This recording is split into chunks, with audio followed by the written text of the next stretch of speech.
Well, hello, everybody, and welcome to the third stop of the BullShooter 40th World Tour. My name is Nick Teixeira, joined by Gordon Dixon, and I'm really happy to have you here and looking forward to some great matches in Myrtle Beach, South Carolina, as we have Sarah Sass taking on Alicia Alexander, and what should be a good showing. Gordon, pleasure to be back on with you.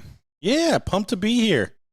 Brought me south. I always appreciate that, especially Ohio into these months.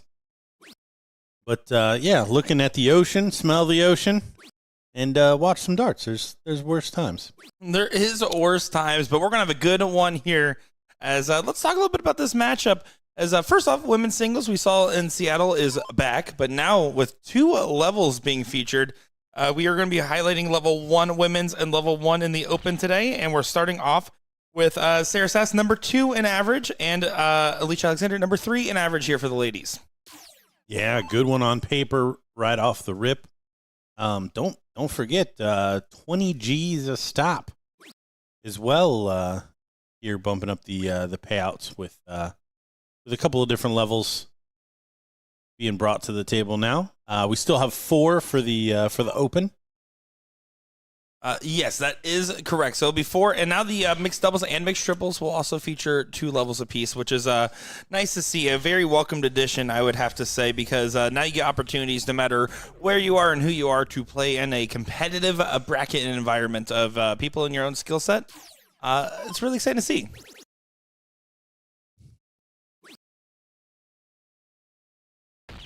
There, Alicia does take it on the bull in the last start there. Big 1, 2, 3 check to get things going in leg number 1. Yeah, how about that to kick off the stream?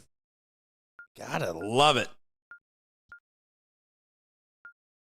Gotta feel good to get that first one under your belt.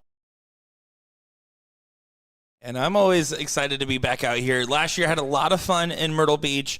Got to call some great games. Of course, women's singles was won by Catherine Aites.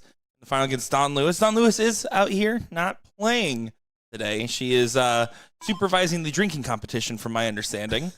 And I know Catherine Aites is in the field, but of course the number 1 average that we have not mentioned yet in the field, Shay Cole.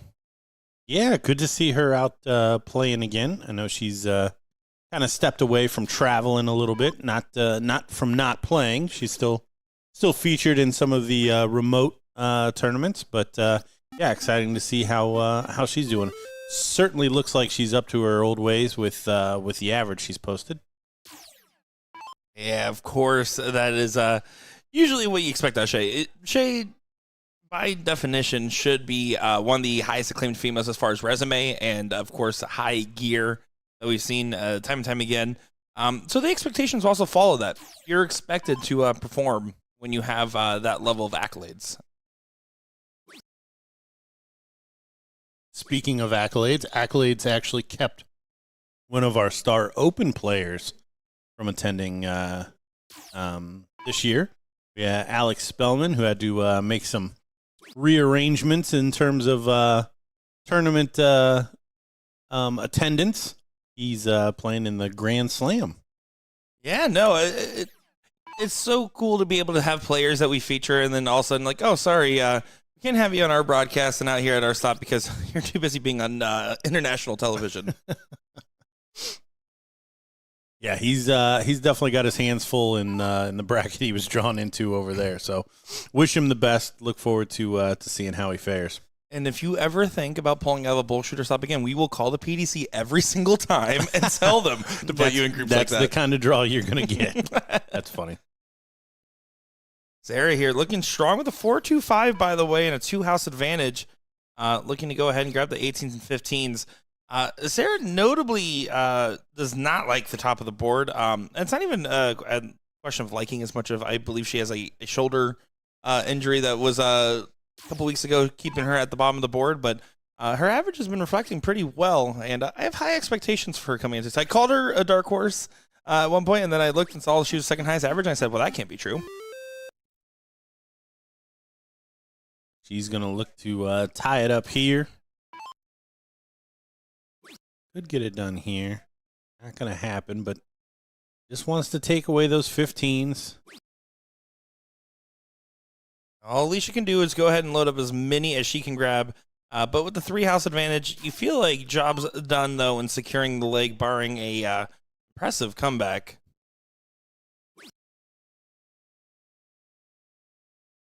Just a single on the grab, so Sarah should be able to go ahead and clean it up, move right onto the bulls. No need to mess around with it, although a single does add another bull in the race. She has enough advantage, it shouldn't come into play.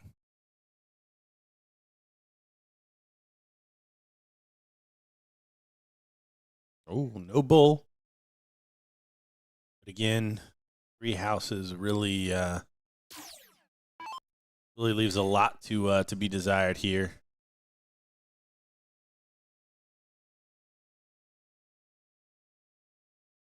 Alicia was just trying to switch it up a little bit. You can see the big laugh off she had. She's like, you know what? All right. Sometimes that happens towards the end of these legs, but knowing that you grab the first at least gives you a good opportunity to go ahead and resettle yourself going into the diddle. You would hope.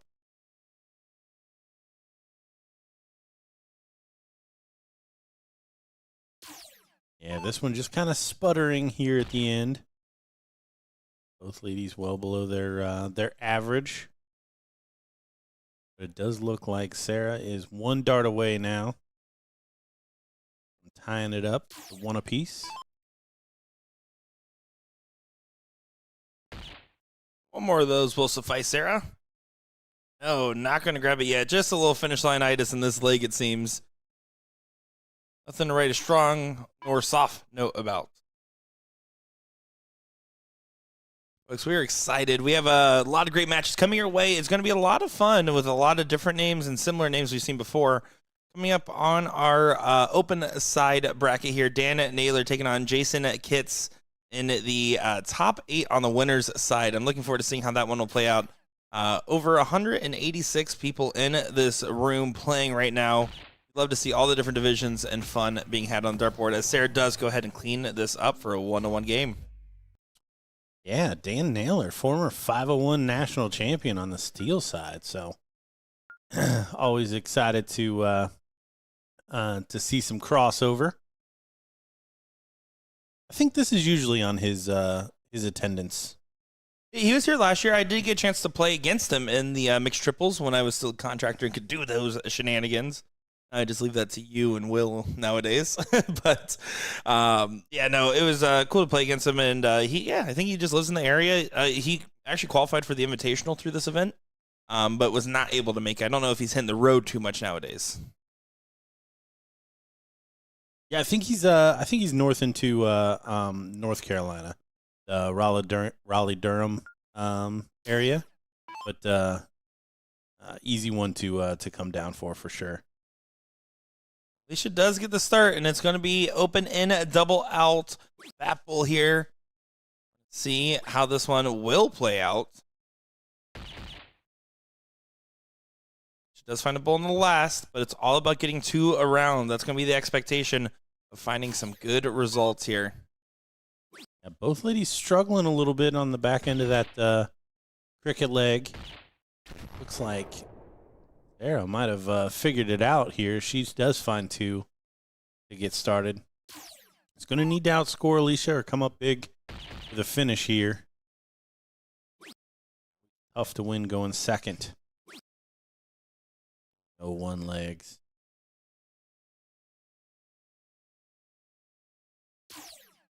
Here's the opening for Sarah. It's only a 30-point difference, so you can get a good round in. You're going to be looking prime. First start, while promising, did not lead to the results needed. So Alicia, can she get her foot back on the gas pedal? And the winner's side to go up against either Jessica Hams or Stephanie Haas in that following round.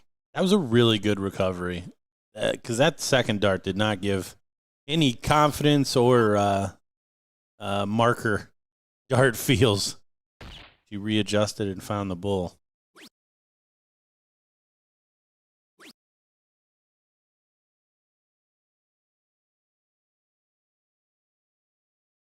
Still neck and neck.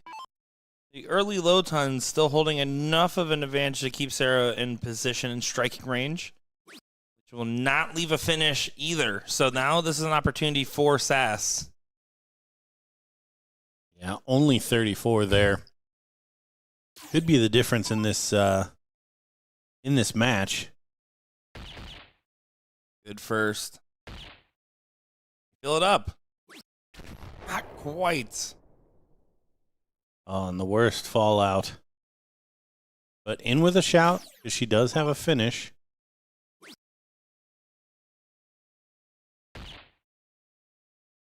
Needs to find this last bull and does manage to sneak it in there. That's an impressive dart. Well, in 136, such a good finish, too, in this format. 158. Gonna have to change it up. Oh, she almost finds the 2 treble 18s. Give her a shot at that bull.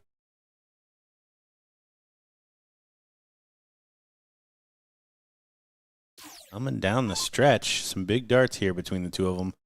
123 finish in the first leg. We're not going to see another big one from Alicia here. So 83 points away from Sarah winning this powerhouse matchup of the ladies' averages. On what a dart. Rill's the first. Can she go ahead and send it to the next round? Double 16.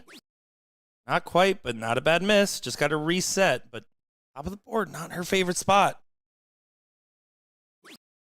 Oh, and you see they're dragging it down into the single. Interesting to see how Alicia attacks this one, since it is double out. 48-50. She does choose to go with the bull. Or she will no longer get a shot at it. Won't love the setup play, but does at least put some pressure sitting on a double. Sarah clean this up. Double 6. No gimme. Don't drop it low or high.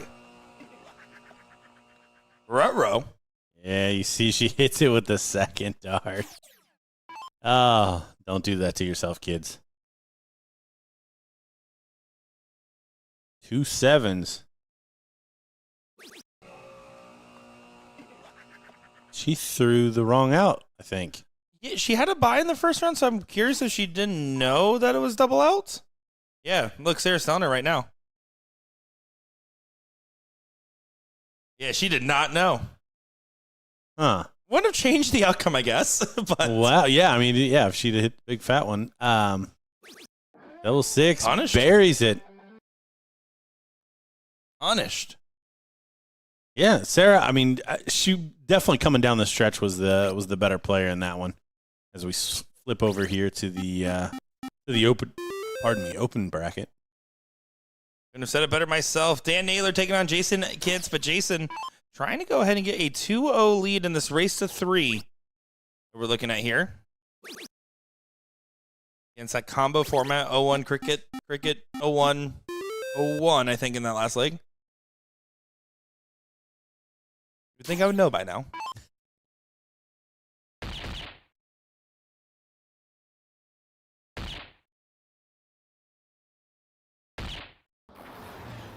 Four bulls. Not enough to take the point lead.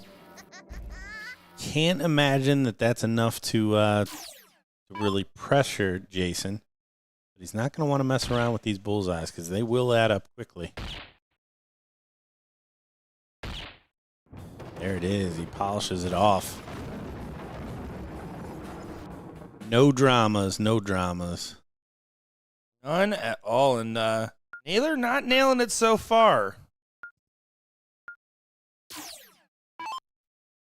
And they will only get worse from here, folks. Just strap in. The puns do not get any better.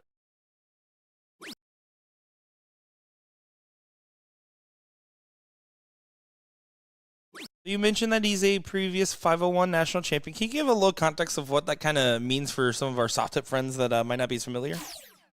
Yeah, I mean, I think when Dan won it, I was actually not there that year. It was in Stamford.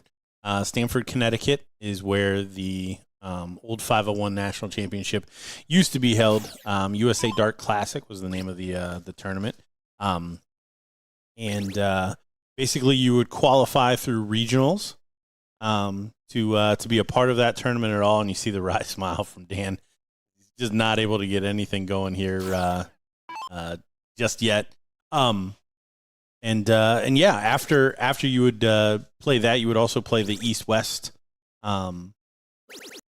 competition, which is basically it always seemed kind of funny because they draw the line for the East and the West. I want to say it like Louisiana, so sometimes I want to say Scott Wollaston down the bayou, you would actually be playing on the East team. So it was kind of goofy how they did that. I think it was probably broken out by how many people actually showed up. But yeah, anyways, after that you play a knockout for the 501 title, and had quite a few from the North Carolina region. Robbie Phillips.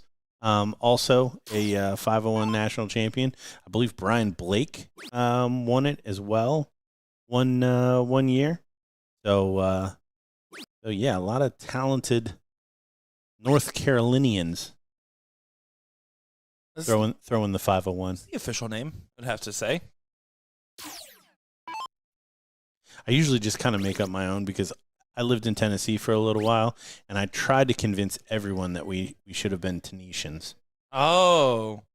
I don't know if that's a hill that I'm willing to die on. Tennessean? No. Tenetians. We should have been Tenetians. Isn't that people from Tahiti? I don't care. Didn't ask them. Yeah. I actually looked up when I moved to Illinois. I was like, Illinoisans, what else are we? And I saw Sandhiller, and I said, okay, that's what I'm going to choose when people ask what I am. That one works just fine for me, just like Jason. Just about happy with this position. Not even playing around with it. I don't love it, as you just left 3 bulls at a trip 17. But Dan has to hit it, right? Yeah, no, I up 2 legs. I mean, that's really what the situation is. So I think in that regard, it's the spot you can do stuff like that. Apparently, as this one's just about over, Jason Kitts to go ahead and grab the winning dart for a 3-0 win over Dan Naylor there. And coming up next, we have Matt Ware taking on Jimmy Jones for our open bracket here. And then on the ladies' side, we have Sarah Towsley taking on Allison Palumbo. I believe Allison got 3rd or 4th place last year, so she did a pretty deep run in our women's singles, and I'm looking forward to seeing them as they're all taking a quick moment here to get over to the line. So we're going to take a quick moment to be right back as I'm Nick Shura, joined by Gordon Dixon. Don't go far, folks. See you soon.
Jimmy Jones taking on Matt Ware in a good matchup here for our level 1 open singles at Myrtle Beach, South Carolina.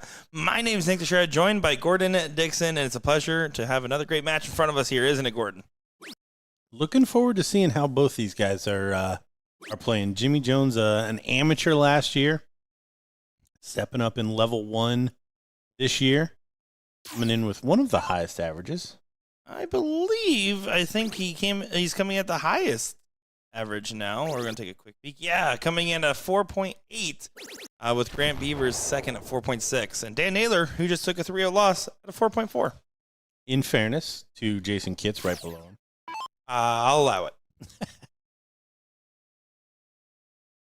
All is fair in love and bowls. We're going to be looking at some double in, double out 501, by the way, folks. Split bowl and 19 heavy shooter. Looking forward to seeing it.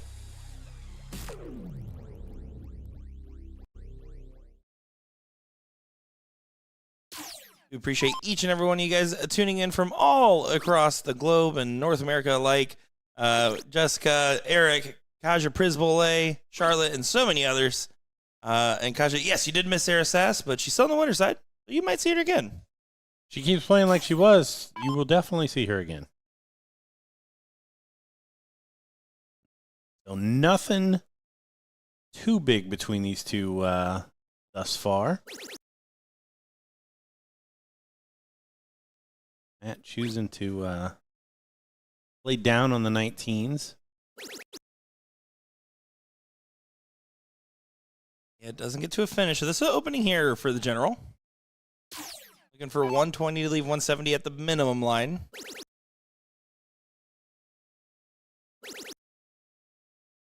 He'll do it. Does leave a finish. Great shot. Good recovery after the first trip 5.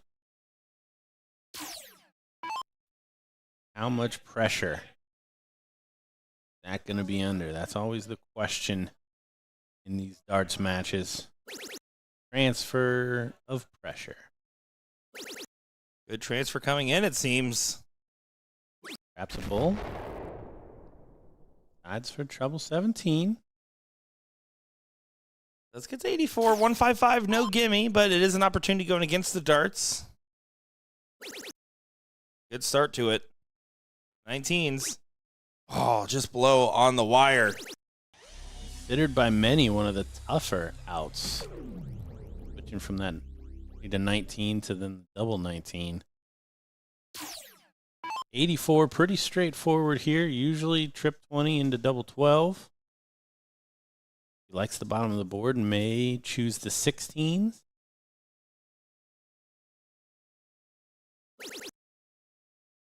Wasn't afraid of that 20, it seems. Now to the 12.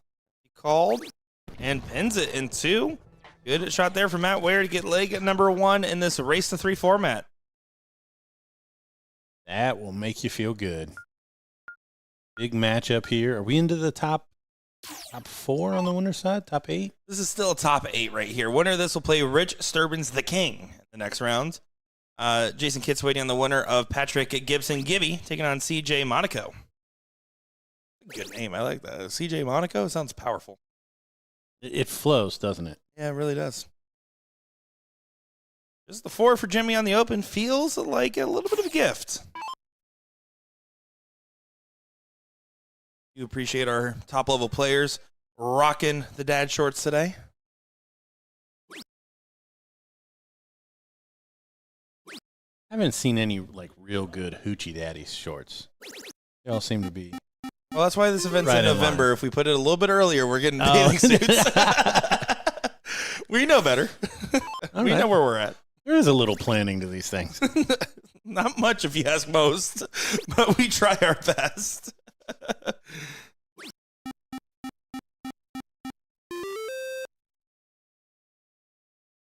General finds decent round there. General versus the brick.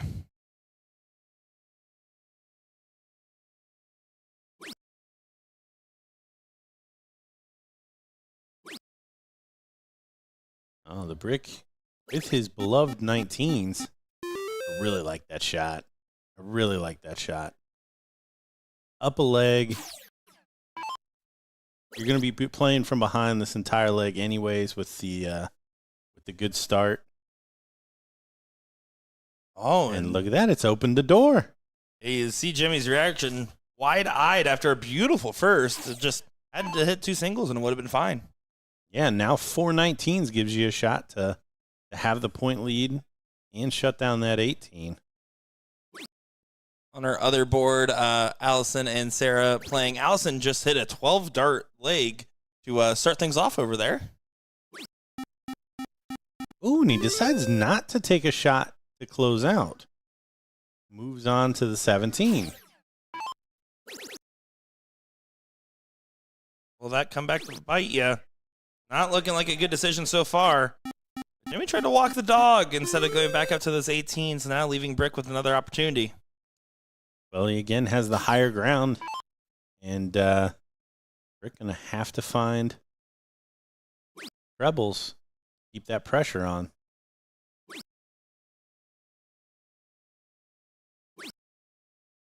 Not going to happen. He already had the mark, so he does gather another 17, but going to start running out of real estate pretty quickly here.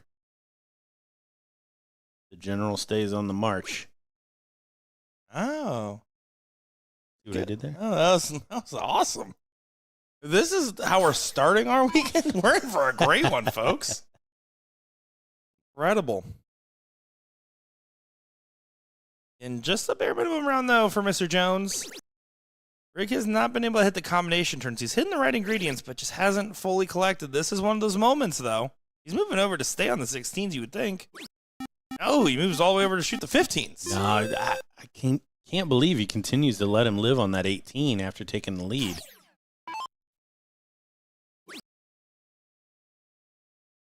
Playing aggressive early. He was down 64 points when he closed the 20 the first time. Good news for him is it's a 6 mark on the ass. Trip 15 for trip 18 for a 1-point lead. Baseline for the shot. Hey, Jimmy let out a big sigh behind. No go sign, and you can see Jimmy's reaction. He knows he's going to be getting a good shot here.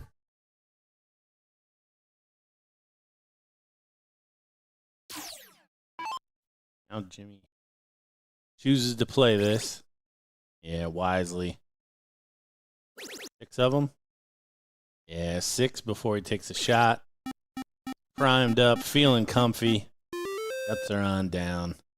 It felt like Matt's shot selection ended up paying off early on with the 20 grab and then just kind of got away from him as the continued on. I mean, in fairness, he never hit the triple that he was throwing at, pardon me, on the 3rd dart.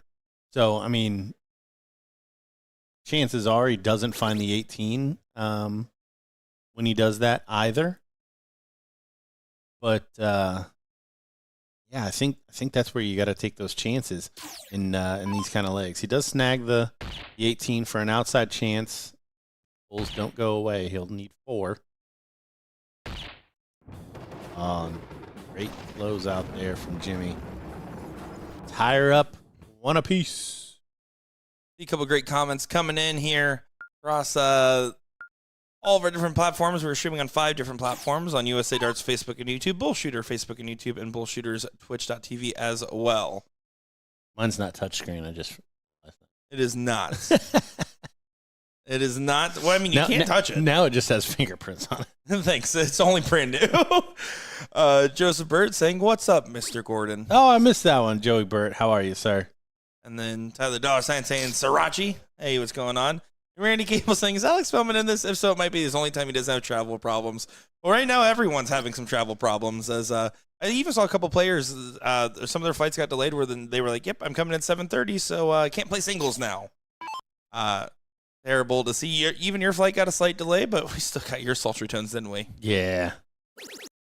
I went straight to the desk and I said, "This is unacceptable."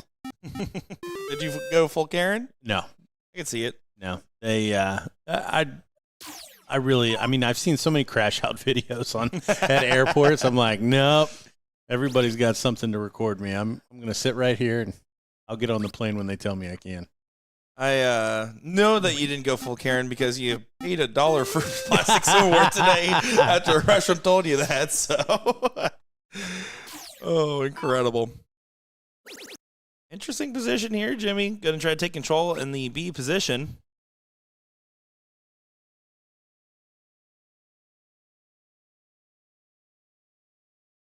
If you can find her, Joe. if you can find that particular lady again.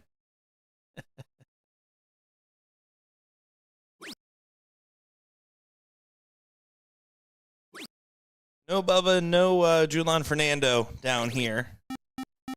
Did get some travelers, a lot of Florida friends up over here in South Carolina. I know we got the Vermont contingent with Brian Ayer and some of those people over there. A couple of people all over, a couple of Wisconsinites in the room, I believe. I saw quite a few from the Chattanooga area.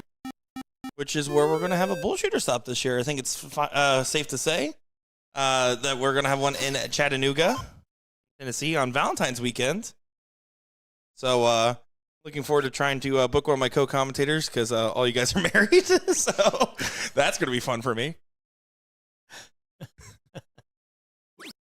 Wife like Chattanooga around February, you know?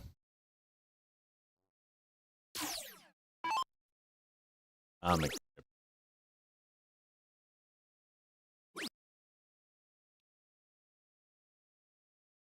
excited. We just posted on our website, and you'll see it on social media here in the coming week or two. Our save-to-date graphic for all of our upcoming 2026 stops. The rest of the tour has been announced now, as hotel details are still getting locked in. Just a little rundown real quick of the stops. After this, we have a week off. Then we're over in Niagara Falls, New York, once again for one of our mainstay stops. And then rounding out 2025 in Phoenix, Arizona for that first weekend of the year at the BullShooters bar. And we're starting off with Houston, Texas, of course, back in our rotation as always. And then from Houston, Pittsburgh, classic stop. We got Omaha, Nebraska, Wisconsin, and Tennessee also in that running.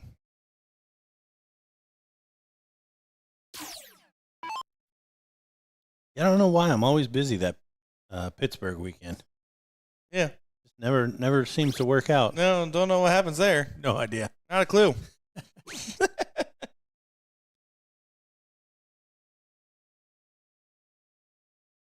I'm excited, though. Let us know in the comments, guys, who you want to hear voices on the airwaves coming up for the rest of the tour. And I know it's not mine, so please be honest. Jim doing a really good job here. Matt falling back. You can see the disparity in the averages. Jimmy just kind of plugging along. Unfortunately, it's not going to count as a break of throw in this format. So Matt's going to get to start again. But always good to be the first one to go one away. Ends up the Bulls again, clean. Yeah, classic there. But with this format, breaking the throw in this point doesn't matter as much because see, Matt's going to have to start in 0-1 here. All saying I like hearing Mooney, Mr. Back to the Match, Ryan Mooneyham. One of the few times where Gordon's definitely adopted the phrase of another commentator. He was like, yeah, that's it. That's the one right there.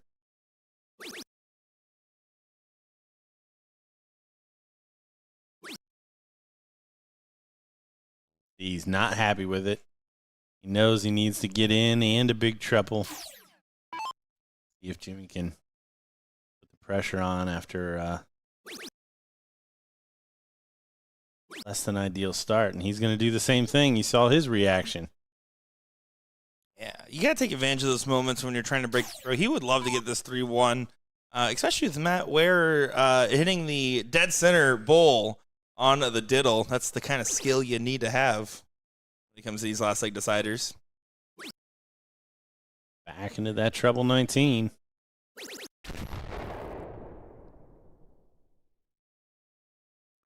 Boy, Wade, talking about Montana. I think Montana might be one of a handful of states I don't think I've ever played in.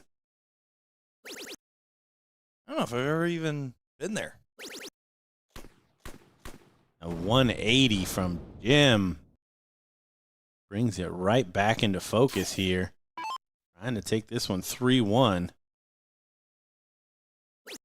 That'll make Matt sit up in his seat.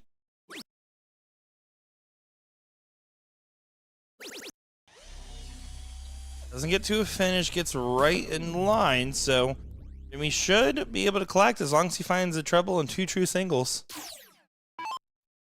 Yeah, that's the only thing about those 19s. Give me a little bit more straightforward as far as a shot is concerned. And you see, frustrated, really chucked that last one away.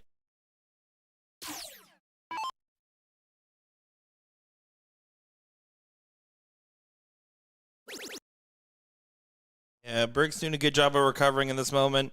Taking a step back to decide on the mathing. 171 for 10 for the fans. Honestly, with this lead, could have just stayed where he wanted to. Obviously had something in mind. Well, I thought he had something in mind. Looks like he's still doing the math here. He's planning on the in case for misses. Triple 16. Probably the shot. Trying to leave double 2. Not suggested. But he will be back with a clean look at 44.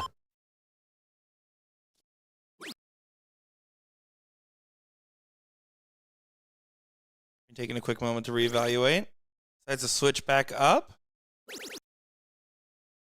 Almost fortuitous. Does get to a finish if he gets a chance to return, but 139 still far cry from the 44. These are all triples, so that 139, there's worse. Whoa. And 20 for double 12 was the intended target. Which he did hit cleanly on 84 in the first leg. It shows 84 again, the way he shot it. This would be heartbreaking. 39 or 57? 57 for 22. Fair enough. Oh, no! My goodness. What is going on? And back to 139 he goes. You can see Brick there saying, just like I showed you. Not ideal at all. And very safe that dart. Yeah, you saw even with how he let go of that dart. There's the double 12 again. He's 2 for 2 on double 12 once he got there. I mean, I think it's the right idea for what double he's trying to leave. It's the shenanigans in between. Jimmy's bust there did not necessarily come into play. Taking a quick moment here to remember to diddle. There we go.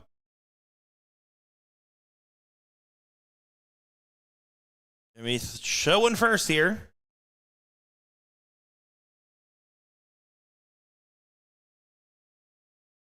Ooh, that's a great dart. Very much not inviting Rick. Oh, no way. What a dart to follow. Way. Even Jimmy's like, what just happened? All right, so we're going to get to see Matt Ware start this off in the deciding leg. Again, top 8 of level 1. Winner taking on Rich Sturbins. The king from Florida. Down on that lower half, what we got? We saw Jason Kitts come through against Dan Naylor 3-0. And CJ Monaco. Patrick Gibson at 2 apiece over on board 7. Oh, any man's game over there. Why wouldn't the man start on double 12? They're free, sir. Honestly, not a bad claim there at all.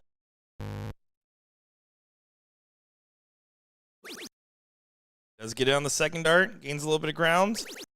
Able to get 100 on the open. Going to be happy with that start. Yeah, glad to see him recover from that because it just looked like his kind of attitude was starting to turn a little bit. You can see the frustration continuing to come out in each dart. Matt Ware back in the honey hole down there on the 19s. There it is, 171. Great shot. Massive shot indeed, because now Jimmy's going to feel the pressure to try to load up a 180. We've already seen him hit one in this match. We would love to hit another. Those flights are a little bit tricky, but does nail it in there. Good a shot right back to sender.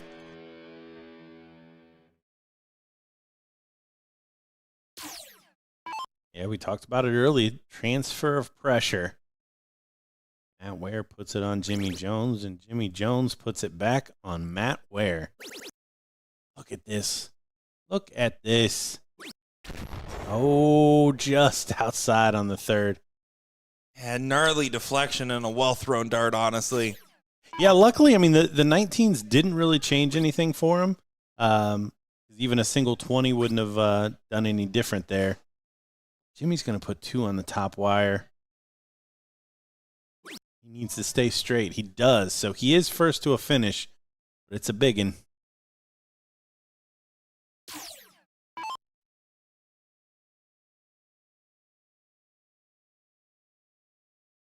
That up shot for Matt. Him switch away to the 20. For Mathin. Oh, and he goes back. Odd as he falls into that 5. Well, if he likes the 19s, start on that 20 and see what he can get to.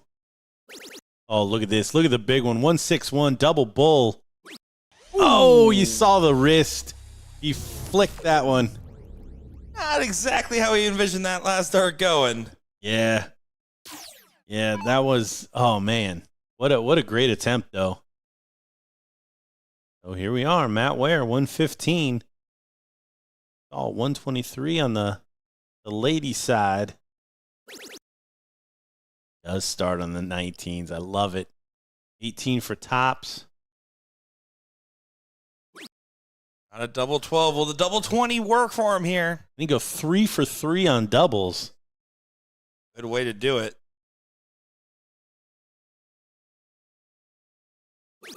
He can. Look at that. Great finish from Matt Ware. Jimmy Jones, you see his shake of the head. Really didn't leave a whole lot on the table. I mean, obviously the 139, but even if he left it clean that time, Matt came up behind him and hit the 44. So I don't know that there was a whole lot on the table. You can't be too mad about one missed dart at the center of the board. No, you cannot. But we also don't have to be mad because we're going to have another matchup here in just a moment. Patrick Gibson Gibby taking on Jason Kitts. And then we after that, we'll have Rich Durbins taking on Matt Ware. And on the ladies side, Lisa Keck is taking on Jesse Stanilka. And winner of that will get Val Bragg in the next round there as that bracket is moving along there for level 1 women's singles. I'm having a good time out here, man. This is some fun stuff. I love the new format changes. I love having the multiple levels. I love having all you wonderful people watching. Hit share, hit like, and we'll be right back with some more action.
And now time for a top 4 match to see who gets into that seat match first.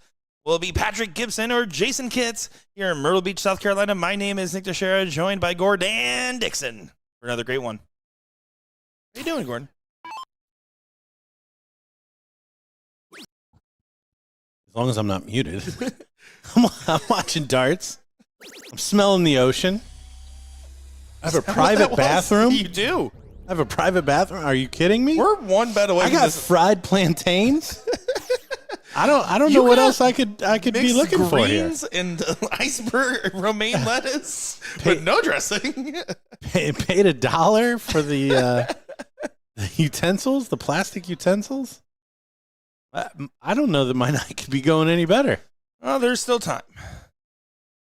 Oh, unfortunately, not able to leave a finish.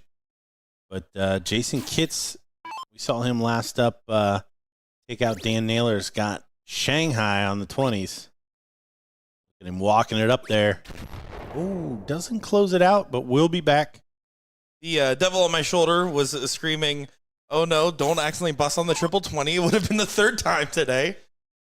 Nothing will be more crazy than the 0-1 we saw in Seattle, though. I'll just say it. That we were seeing shenanigans that still live rent-free in my head. That was some of the most bonkers mathin' I've... Oof. Or lack thereof. I mean, Yeah, it really depends on perspective. I already get myself into trouble with being set in my ways. And look at this. Jason Kitts not able to finish from 20. So Early break? Yeah, from nowhere. Patrick Gibson, 2 clean darts. Can clean up 80. There it is. He will happily be taking that one. There's that felt like a freebie. Wipe the dirt off the shoulders there and get on to the next one, it seems.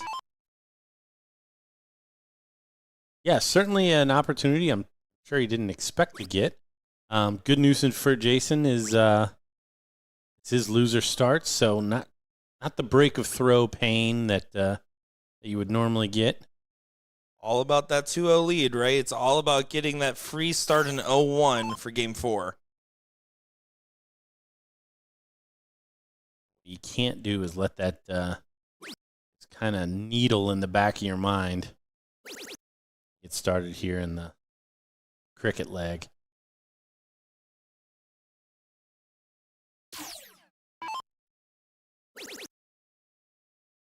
A little bit of a course correction coming in, it seems, for Jason Kitts.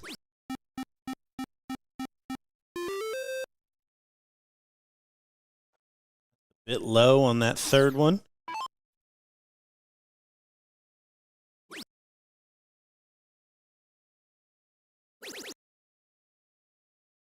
Treble.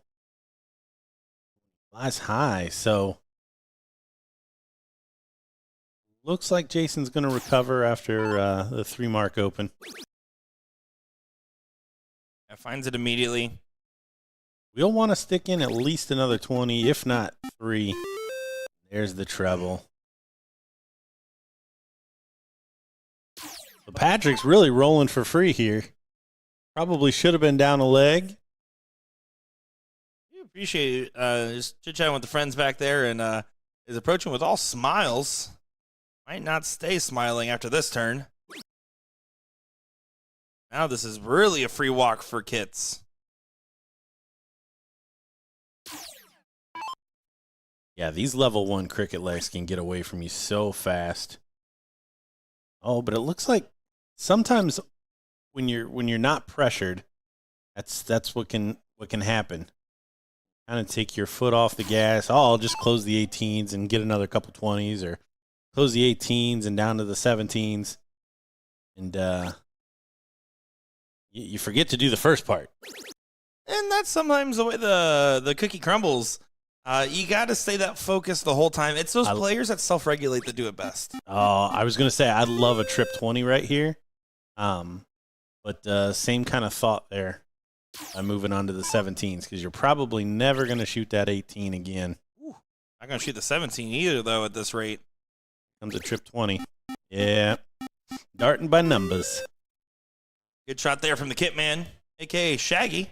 To be honest, I don't know. I want to hear the story. I don't know. 'Cause nothing about this is Shaggy. saying Shaggy to me. Unless he has a really similar looking dog to Scooby. Then maybe. Yeah. Or like a van. Like, I don't know what. Yeah. Hopefully, like, painted well and not creepy looking. Does he run away from people in masks? I'm just trying to figure out where it is. Now we got a little fire under Shaggy here. Not too shabby from Shaggy. No. That was the press. I felt like that was like all right. It was just alliteration. It wasn't even a pun. That was it. I feel like you thought that was going to rhyme too. Well, okay. I did go to school in Florida, man. All right, be nice. We did our math in the number of basalts. As there you go. Does go ahead and get the Bulls for one apiece here. All right, back to 0-1. So Patrick going to have an opportunity to win it going first. Still cricket. Oh, cricket. I keep forgetting about this. This is actually a great way to do this format for that exact reason. Because if they didn't alternate those starts, then the same player would start either 0-1 or cricket. So. Yeah, and that was a big problem we actually had in the last tour. We talked about this a lot, where I'm so happy they finally were like, you know what, let's go ahead and apply this one. It was like an easy win, as they would say. Yeah, no, that one definitely makes sense. Gibby's not going to be happy with how this one's playing out already. 7 mark to follow the 2. Yeah, and he didn't really show us a whole lot in cricket in the last leg. The grouping around the treble is just not happening for him right now. See him throwing it away. Not really. He does get the 20s close, but not where you wanted to do that. The hat flipping around, the rally cap, if you will. Yeah, this is already starting to look like it's one way only, and real strong so far for Hitman to go up 2-1.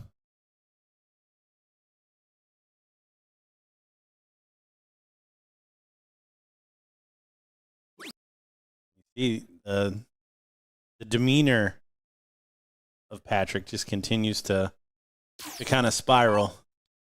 Yeah, it's starting to eat at him a little bit more, just not getting it going. And last year did quite well in the stream and got a pretty deep run, I believe, to the 3rd place position. That was the pro single, if I'm not mistaken. It's so tough to get out of these positions when you find yourself there. Now, luckily, we are best of 5, so you got a little bit of room. You also have loser goes first, so this isn't something that isn't insurmountable. Yeah, but when we talk confidence, it all circles back to the fact that very first leg was a given from the other side. So not really dictating the pace, not really getting yourself planted firmly right now. And I don't mind the idea of what he's doing here. He's basically relinquishing the leg. I would have preferred to still shoot some of the open numbers a little bit, but it's the same difference, right? Yeah, there's not a whole lot out of Jason that says I'm going to miss 3 bulls. I mean, he ends up missing 3 bulls, but it still wouldn't have been enough to really overturn this leg with the number of open numbers. And he's just staying up there practicing his double in. The only thing that I don't like about something like that is if I'm the opponent, I'm thinking, yeah, my guy is giving up on the other side. I'm feeling real good right now. Yeah, no, sir. Well, I mean, the body language has been telling you that for the last 21 darts. So I don't know that there's much difference between seeing the shoulder sag and seeing him throw doubles at the end of a cricket leg. Well, very fair. I'm a big believer, though, that you don't want to do anything except have a poker face to a certain extent. You don't want to give away the fact that you're feeling it as much as you are. He does stick with it. Does find the in.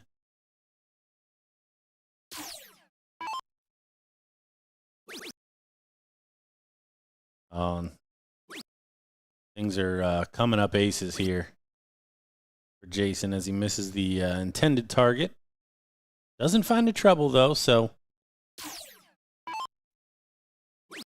couple of trebles a turn here. Patrick will get first shot.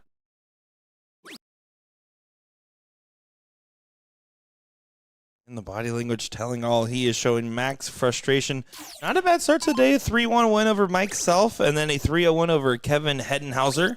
A 3-2 win over CJ Monaco to get to this point, so not a bad performance. While Jason Kitts beats by number 9 in the first round. Cody Stiltz 3-0 in the second, and Dan Naylor, which we saw 3-0 in the third round.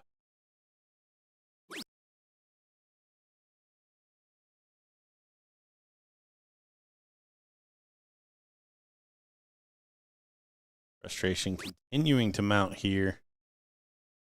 And Jason here stealing the darts in what could be a deciding leg. Certainly starting to feel like one, too. Oh, look at that. What a great shot. Just kicking a man while he's down. Couldn't draw it up any better. Hat off now. You know it's serious.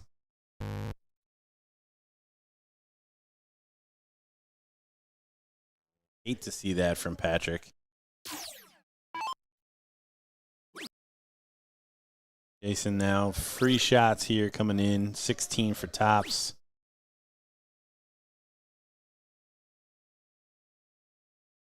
Yeah, beautiful setup, beautiful position in this match. Unfortunately, just Gibby not getting it going.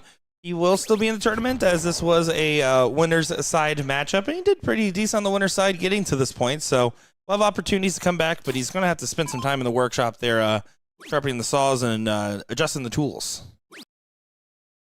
Uh-oh, a little double trouble again. Does find the double 5. 3-1 win for Jason Kitts into the finals here. I'm sorry, king seat match here in Myrtle Beach. Yeah, well, he started on the double 5. Might as well finish there, right? Yeah, I think that's an extra $1 if you're gambling. That's what they told me. But here we are. We have Val Bragg taking on Jesse Stanilka. And Val is up and about to take this one 2-0, by the way. So don't get too glued to your seats on this one, as, yeah, she is throwing a 4-4 to the 1-6 there of Jesse.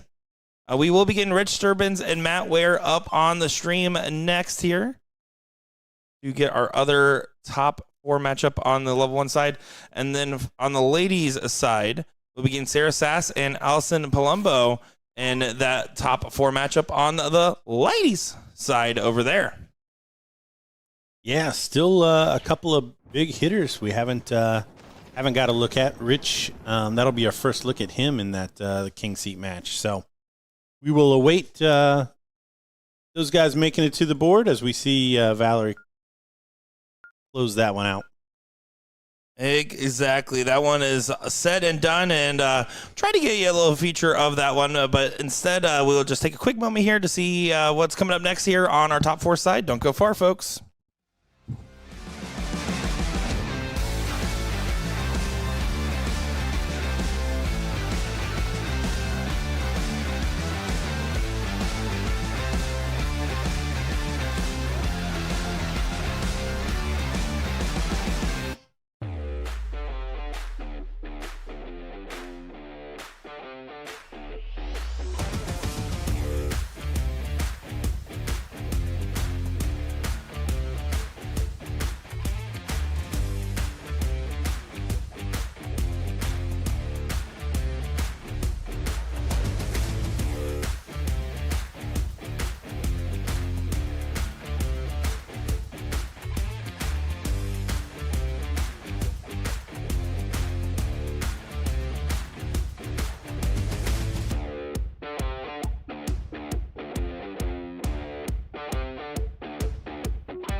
Time for top 4 match once again on level 1 here. We got Rich Sturbins, the King, taking on Matt Ware, the Brick, and what should be a good one. My name's Nick Chair, joined by Gordon Dixon. Gordon, what are your thoughts on this one early on?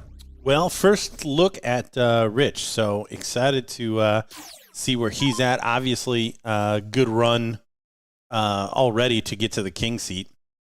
We saw Matt come through a contested one in that last match. Big shots down the stretch helped him come through. So early doors, we see him not get in. So easy for me to say this now. I would think that Rich probably in a more consistent space at this point. But yeah, well, that's why we play him out. Absolutely. And going on, as we mentioned on our other board here, Allison Palumbo and Sarah Sass having a battle. Sarah Sass sitting on 170, while Allison sitting on 172. But Sarah will have that first swing. We'll give you updates as that match plays out. And then next up on the main stream board will be Shay Cole and Val Bragg, where we will get full coverage of that match. Rich, someone I've known for a good couple years now. Met him after he came out of retirement. He took over a 10-year hiatus from playing in that Florida area. Used to be called the King back in the day. And then when he came out of retirement, he said, the standard has risen and I don't feel the nickname's appropriate, is exactly what he said. And I said, they can't take away your crown, Rich. Well, he's certainly off to a really good start here. And I've seen Rich on and off some of these streams, so certainly know the level that he can play at. I believe Rich played with Austin Braswell last year out here. No Austin in the room. Except for his darts. I do have his darts from his new shot darts. Let me tell you, he's still uglier than his own barrels, but barrels are fine. Great job, shot. I like a good straight barrel. So Shanghai here, Rich, double top. When the ladies still have the only ton-plus finish on stream. You love to see that as Sarah Sass opens up with a big 7 in game number 2 after taking game number 1 and looking real strong real early on. Oh, hey, Austin Braswell's in there. Hopefully you didn't hear everything I said, just some of it. All right, double 10. Close out this first leg. No real pressure here. Outside adjustment. There it is. Grabs that first one. Just out of curiosity, how far into the what the standard was 10 years ago versus what it is now, how much of that conversation did you have with him? Did he give you any numbers? I don't believe we talked too many numbers. This was a couple years ago when he was, when I was getting reintroduced to him because I was brand new in the dart scene when he was taking a step away, right? But I know for a fact he was always around that mid to high 4 range around that time. But at the time, it felt like there was a handful of 5-0s across the U.S., and it's not the case anymore, it seems. Yeah, I was just curious because I think that's blatantly apparent as far as the standard rising. See just 3 from Matt to start, and Rich only going to answer with 3. Looks like a little knee adjustment there for Matt Ware, trying to get himself re-centered. And Austin Braswell misquoting me, saying, heard it all. That's why you called to say that my darts were the best darts you ever used. No, I called and said, I've been struggling with darts lately, and I'm annoyed that your barrels are the ones that are helping me get out of it. That's what I said. The best darts I ever used were your mom's.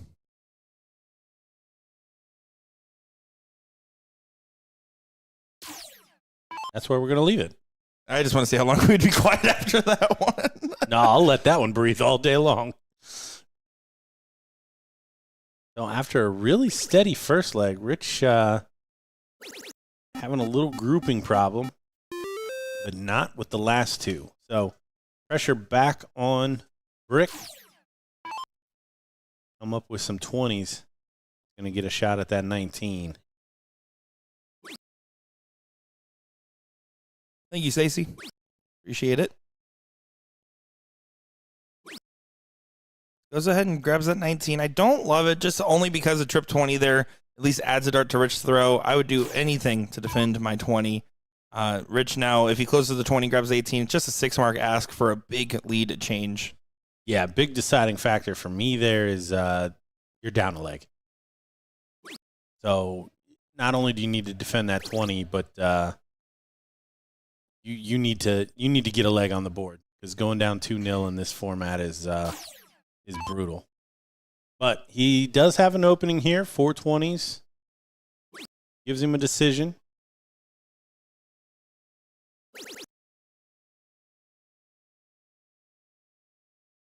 Oh, and it was to go over the 18, but you see the reaction. Just not able to find it. So those 20s are definitely going to be in danger here. Rich finds that 18. Have to imagine he's going to be aggressive. First start looked like a split mind more than anything.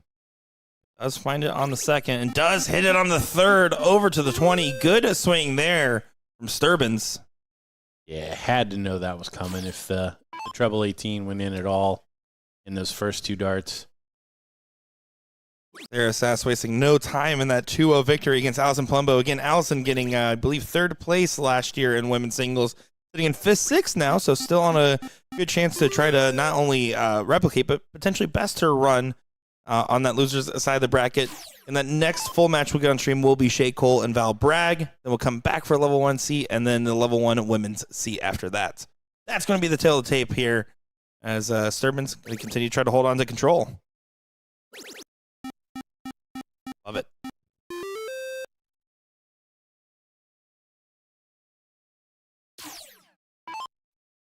Talked about it already. Going down 2-0. Not where you want to be in a loser starts format.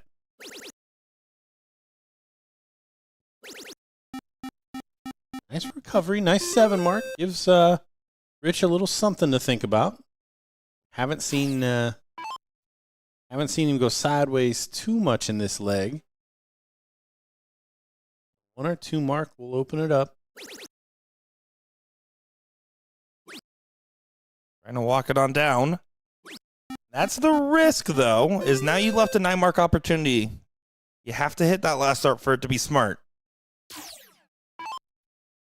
It'll be a big, big momentum shift if you can pull this one out of your back pocket.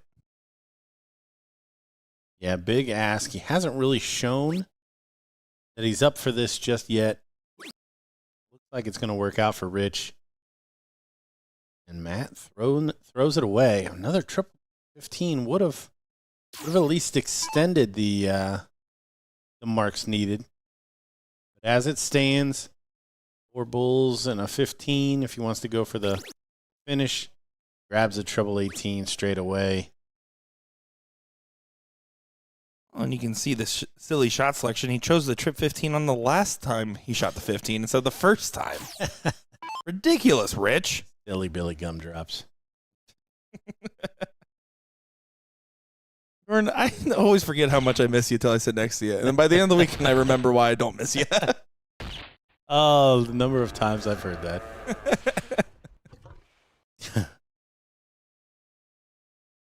No stress, though, for Sturbins. Could even pull the parachute if he doesn't find it in the first 2, just to make sure there's no game shot available.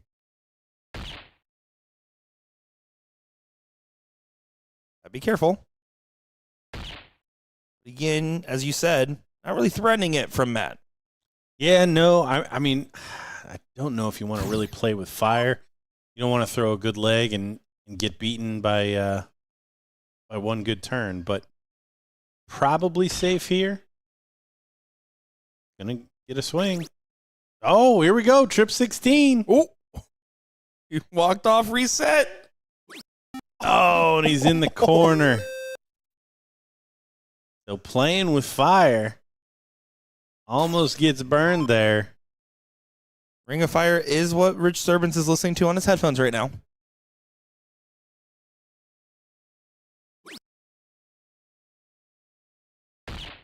Prevents the Hucklebuck.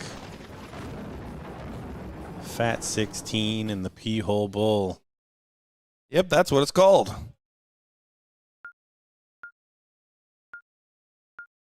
Sometimes, since the acquisition at TouchTunes for BullShooter, I've had to explain different dart terms a couple times. Mm-hmm.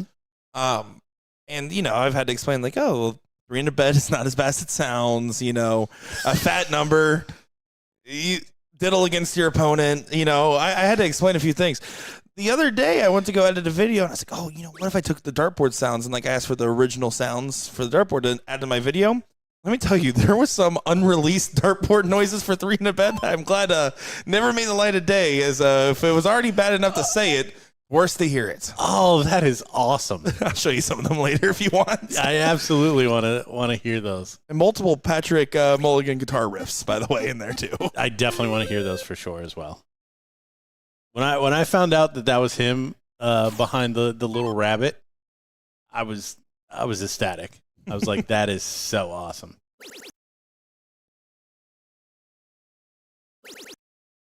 This is a little bit of a motivation turnaround for Matt Ware as he finds a big 9 on the turn.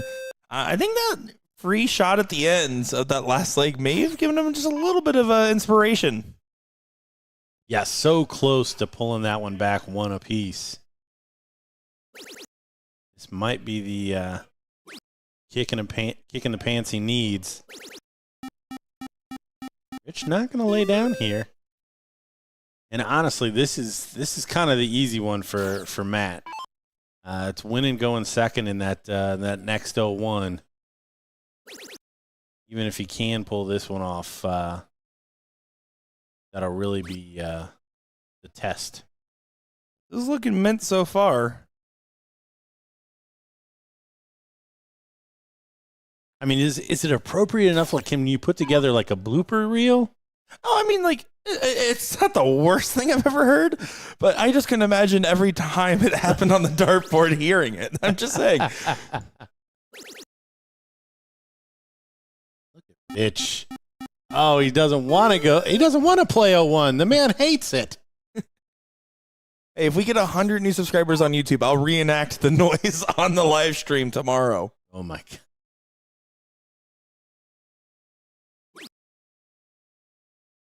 Watch it be something super boring, right? Not even fun. Oh, and he stays ahead. Matt Ware. Left a 9 mark on the table. Well, honestly, he's throwing for his life here. 6-3 going first is tough to see. First start is in a good spot. Does he take the swing? Does, but it doesn't go. Same spot again. How aggressive is Matt? He finds this first single 20. Really hope he doesn't move unless he finds 2 trips, but his heart's playing a little bit more aggressive than that. Looks like he's staying up. I don't care what you do. Have fun with it.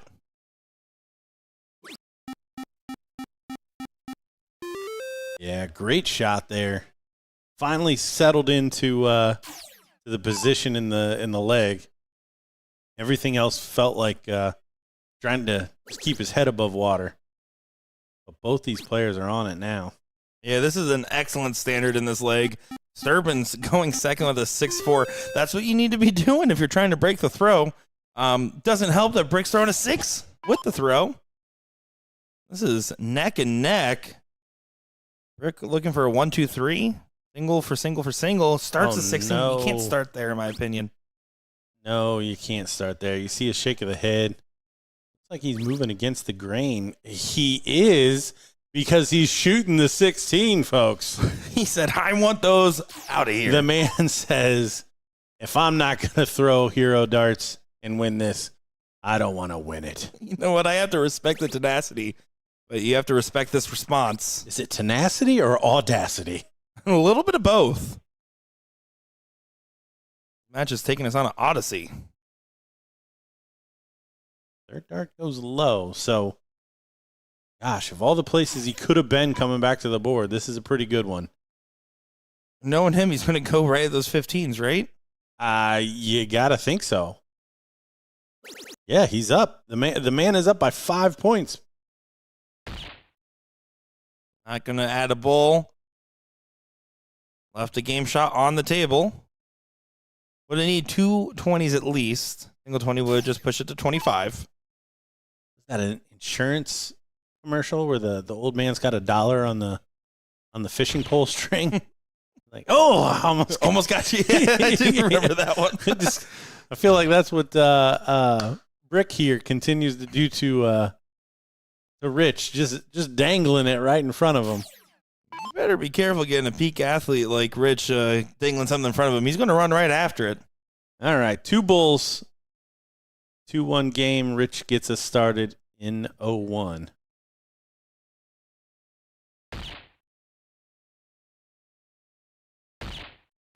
Does get it closed out. Averages fall quite a bit there through the stretch, but job done. All comes down to the fact that this is the hard part. As you mentioned before, Rich, can he take advantage of the start? It's all about one good double, one good triple. Anything else you get is extra. Yeah, wants to set the tone here. Already in. Already got a treble. And he starts perfect. 1-5-2 high ton start. In what could be the finishing leg here for him. To have the king seat in this level 1 tournament here in Myrtle Beach, South Carolina. How nice would this be? Nice follow 1-5-2 from Matt Ware.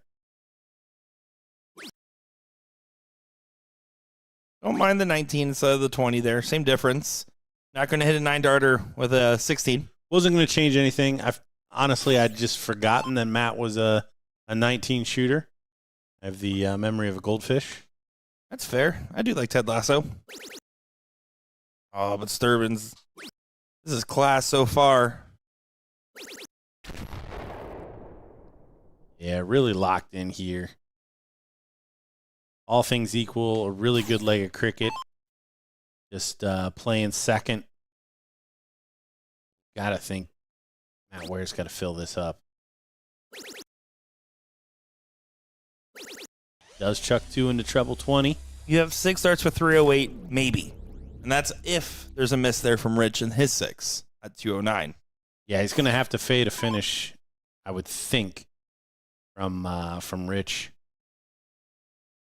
Probably looking at 80 or thereabouts. Oh, he could be on 32. Almost was. I don't like being right on that one. You don't like being right on that one? I don't like being right on that one. I thought he was going to bury that treble 20 and leave 32. Needs to find 2 big trebles and needs to shoot it correctly to do it. He did not do any of those things. So 6 clear for Rich. 72 if he needs them. All kinds of options here. Triple 12, triple 16. Chooses to go the 16s route. Now it's 8 for tops, 16 for double 16.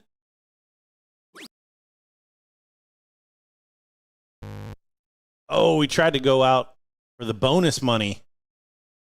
Go out on the same dart he started with, same double he started with.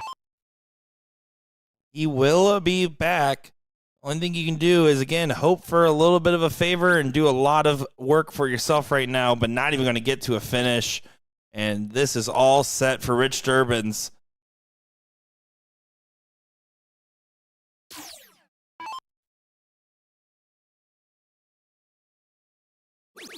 King seat holder, Rich Sturbins out of Florida, here in Myrtle Beach, South Carolina. Well, visit to the king seat match, not holder yet. Oh, correct. Sorry. Sorry, Jason Jason. Kitts is going to have something to say about that. He certainly will. Can't count him out too early.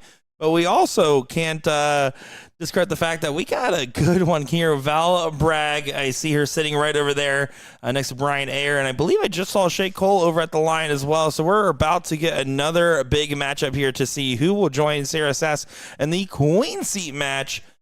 Just taking a brief look here. Let's mention a couple of other players doing quite well in the level 2 women's singles. April Gibson and Nicole Irwin going on. You have Sophie Vilbert and Shelly Divers, Margaret Hearn and Laura Reese, and Heather Walters and Bianca Gentry on that side there. And then on level 2 for the Open, give a couple shout outs here real quick. On the top 4 side, you have Jim Seeley and T. Lax taking on the top side, and bottom side, Jim Morehouse and Lane Edinger. There we go. Struggled with that one. That was a big word for Elmo.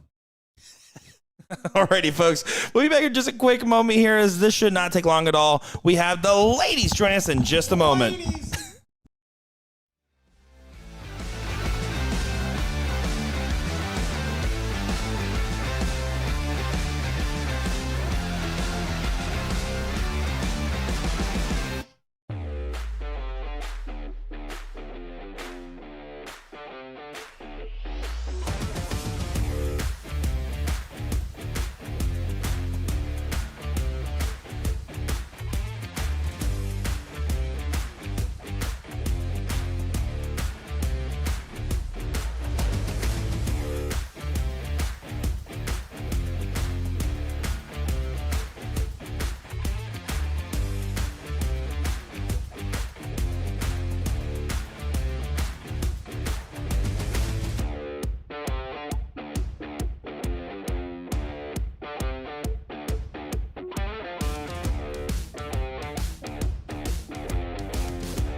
Well, it's time for the Ladies. here on the main stages. This should be a good one. Top 4 on the winner's side, and it's Shay Cole taking on Val Bragg. Shay Cole back in her palace, her domain, as she was not able to make it out here last year. And Val Bragg coming out here, visiting once again from up north. Love to see her over here participating as well. What should be a good matchup. Yeah, first look at both these ladies. I was just going to look at their runs to see them, and you changed it. My bad. I realized what happened as it was happening. Have either one? Okay, Valerie did drop a single leg early, so To last year's champion, Catherine Nates. So yeah, Shay still on an unbeaten run here with the start. They're going to be very tough to beat going first. Looks like that's going to continue here. Is Valerie just not off to the races just yet? And Val coming in at number 7 in average for the ladies today. Shay off to the races every single time, collecting on 2. We talked about it a couple times already today, but now that she's on the stream, important to mention what a tough competitor she really is. One of the top talents in the room in general, in my opinion. Of course, Val is no slouch herself, but it's going to be some serious work to get through her today. Yeah, Shay, top competitor pretty much ever since I can remember. Another one of those Florida ladies, man. Was mentored by Kelly Mears in the game of darts. 1-2-8, not going to happen this time, but she's got some time off the mark here. But what a last dart to leave her that bull. Finish when she returns. And Valerie going to have to start her campaign off on the cricket side, barring a big drop off here from Shay. It would have to be a monumental drop off, as 50 is the dart. Middle does work in this double out format.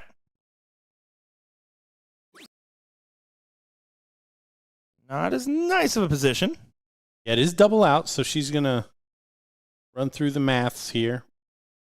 Maybe a 1. 17. Looks like she's looking up. Double 16 now. Comes inside.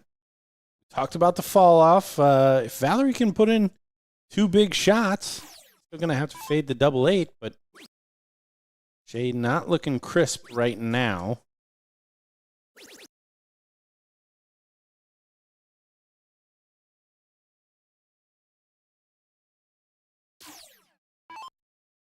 Yeah, 6 more darts. Shay should be able to go ahead and get things settled. Rocking the blue hair, she did say she did it thinking I was going to have some dyed hair. And I got to be honest, folks, the amount of people that have talked to me about my hair since I got it shaved by Will Stewart in August, I'm just happy it's growing back as well as it is, okay? I'll take the ones where I can get it.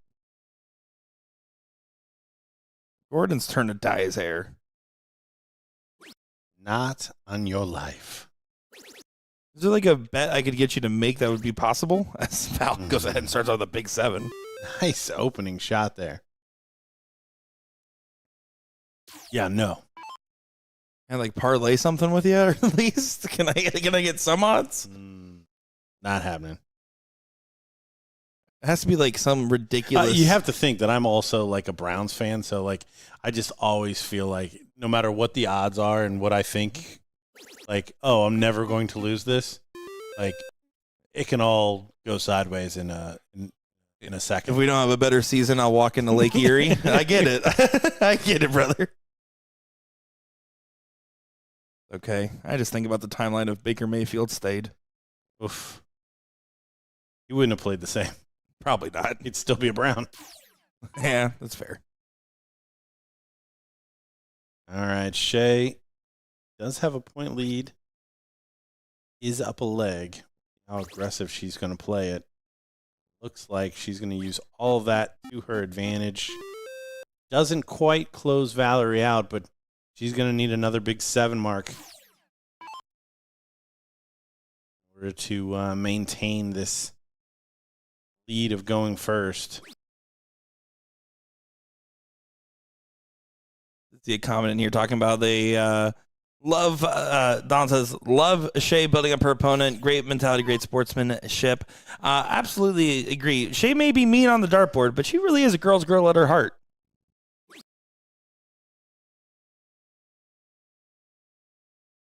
Doing all the right things. Keeping Valerie at kind of arm's length here. Maybe not as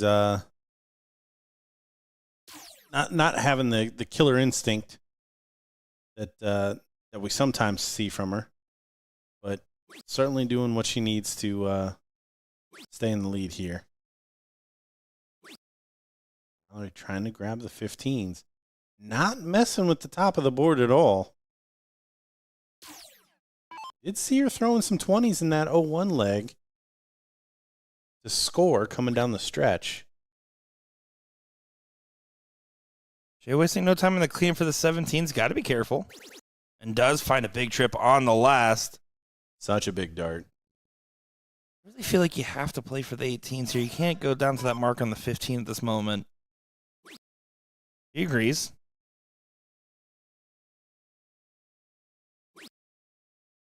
Just 2 singles. Not going to get the close, and Shay can go ahead and 18-15. Nice transition.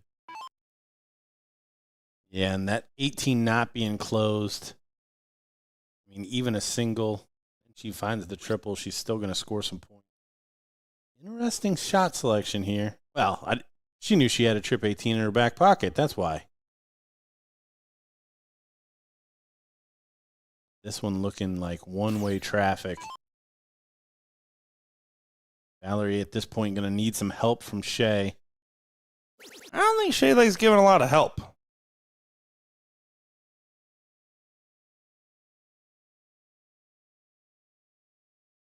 Does utilize that mark on the 15. Gotta think Shay's going to snatch it away here.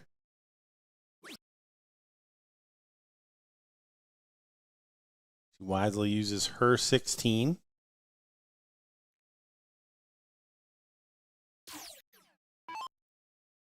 While Val's just trying to hold on. Might not be able to weather this storm. Looking likely that Shay is not going to drop a leg today, at least so far. She has Sarah Sass sitting in that match, so we'll have to see, but it's looking like it's going to be a Sarah and Shay matchup.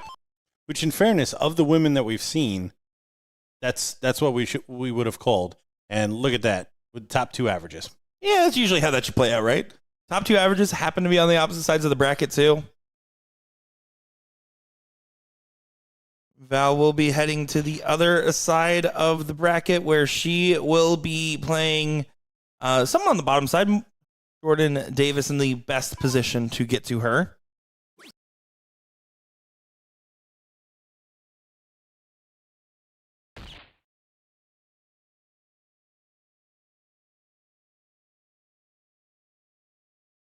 So next up, we will have the king seat match.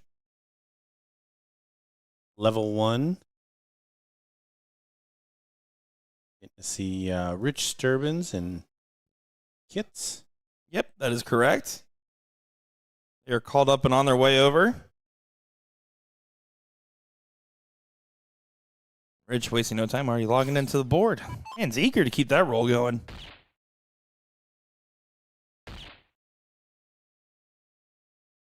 Oh, Val trying to draw back on those bulls. 2 bulls here for Shay Cole. Take this one 2-0.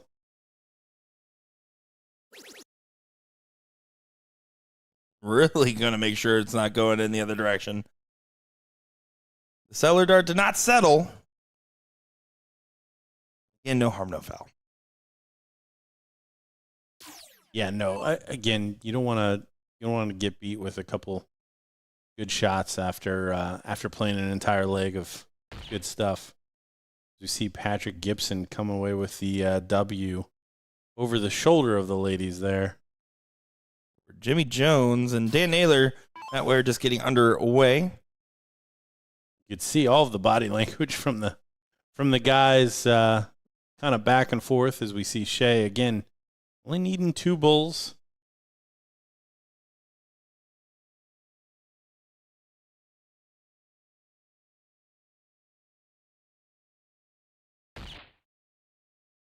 Finally finds one. They can see the funny side here. She maintained a 4+ pretty much this entire leg. And just fell off down the stretch here. There's a rave going on outside. You can see the lights from the window out there. Sure, it's a fun little party. Nothing else. We are right above the fun zone. There's an arcade directly beneath the section of the hotel. Oh, I will be using some quarters in my downtime. As we see Shea Cole close it up there. We quickly spin over to the level 1. You see Shea pep talk with the second place in that match, Valerie. Yeah, all the love Chin and all up. the respect. Yeah. That was a good run. Valerie just not off to the races there. Would not be surprised to see her coming down the stretch here in this level 1 ladies. Ladies. I do it right? All right, fair enough. Well, we do have that level 1 seed, as you mentioned. That's Rich Durbin's taking on Jason Kitts. Rich is there. Jason just taking a quick extra moment. And we'll be back over in just a second. The ladies' losers side of the bracket, a little bit further behind. So we'll do the level 1 seat on the open, and then we'll go back for that level 1 seat with full coverage of Sarah Sass taking on Shea Cole. So don't you worry, folks. We'll be watching that one in full, and then we'll begin some more great action over here in just a moment's time in Myrtle Beach, South Carolina at the North Shore Oceanfront Hotel. Sally sells seashells by the seashore. We'll be right back in just a moment, folks.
Here we are. It is time for the seat match of the Open Singles Combo Level 1 here in Myrtle Beach, South Carolina. My name is Nick Teixeira, joined by Gordon Dixon on the call, and this should be a good showing between Rich Sturbins and Jason Kitts. What are your thoughts on this one? What are your thoughts on this one? Still muted. No.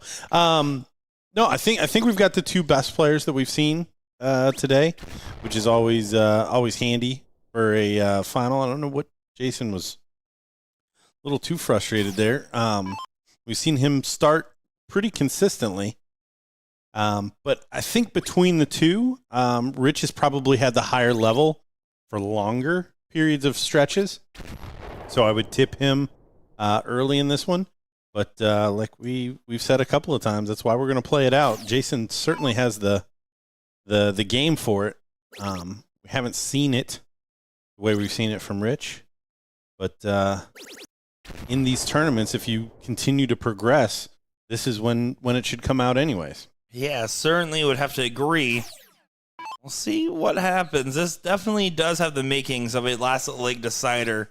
I would have to call it myself. I guess that's my job. So that's what I'm calling. Last leg decider, tipping to the diddle winner. So big setup shot here because Jason's got a chance to be first to a finish.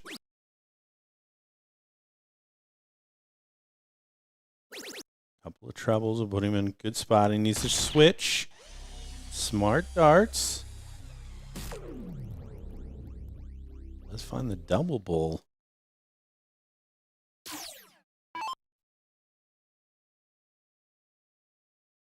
How much pressure is going to be on that 135?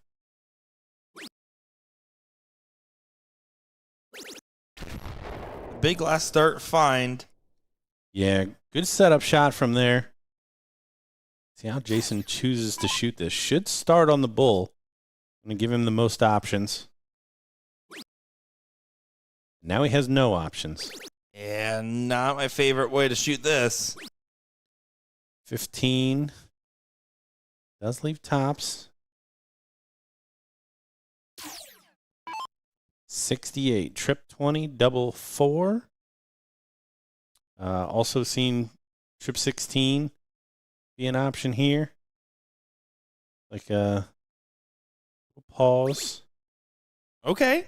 36 for 32 also does equal 0. Oh.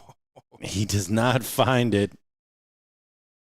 So Jason coming back for double top in a spot where he might not have thought he was going to get a shot.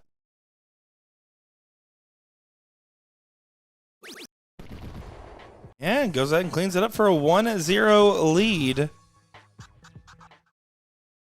Very interesting stuff early on. Jason Kitts coming at the 4th highest average of our open singles out of the 126. And then Rich Sturbins sitting a little bit lower than down at the 9th highest. I did that quick math correctly.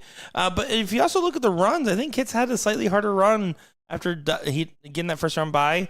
Dan Naylor and Patrick Gibson above him on the rankings coming into this. And Rich Sturbins had a couple of tough opponents, including Grant Beavers, one of the higher average individuals, and Matt Ware, who were both above him. But otherwise, it's still very interesting to see these two playing against each other, just looking on the baseline stat sheet.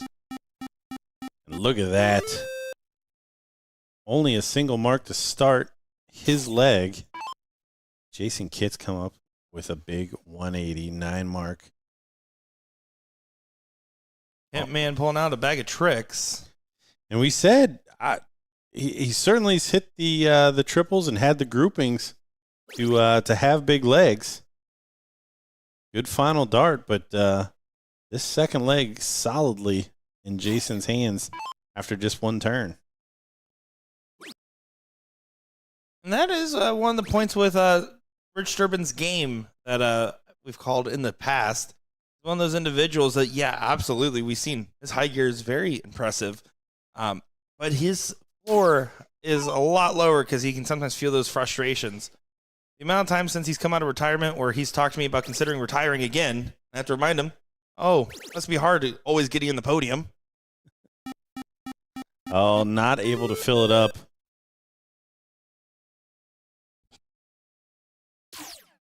If this continues from Jason, this is going to be one-way traffic for 3 straight legs. Doesn't look like he's going to slow down. Certainly wouldn't like to. A beautiful 7 for Shaggy, which, chat, we still need an explanation for. Let us know what's going on there.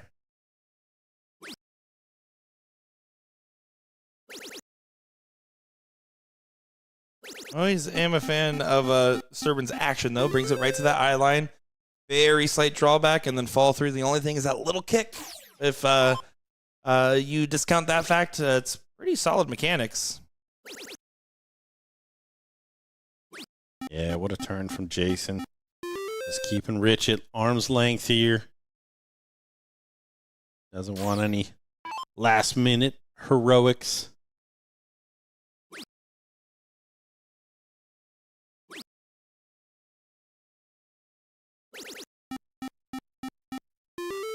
So 7-5 the last 2 turns, but just really not enough at the beginning of this leg to keep Jason in second place. Yeah, a bit of a cold start to the match, it seems, for Sturbans. Spike getting to the board first on the warm-up darts. Jason, quite the opposite, kind of just showed up and said, all right, let's go.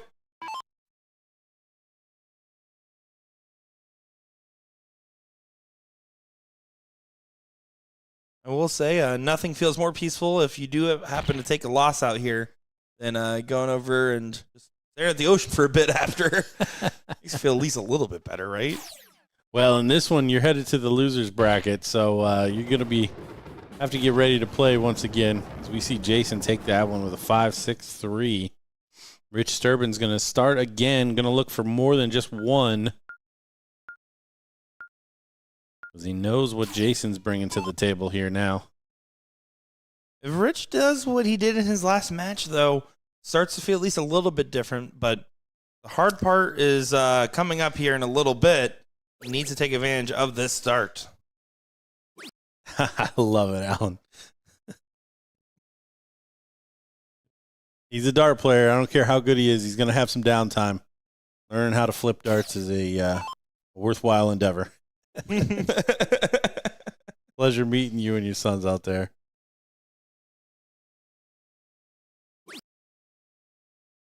Ooh, and Jason's turn to leave a little opening.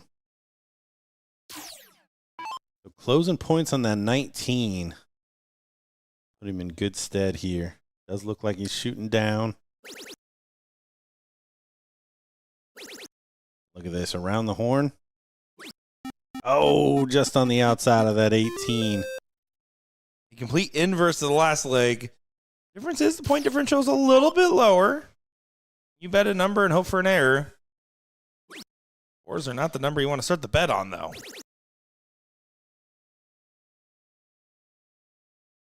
Well, and honestly, we saw this earlier. 2-0.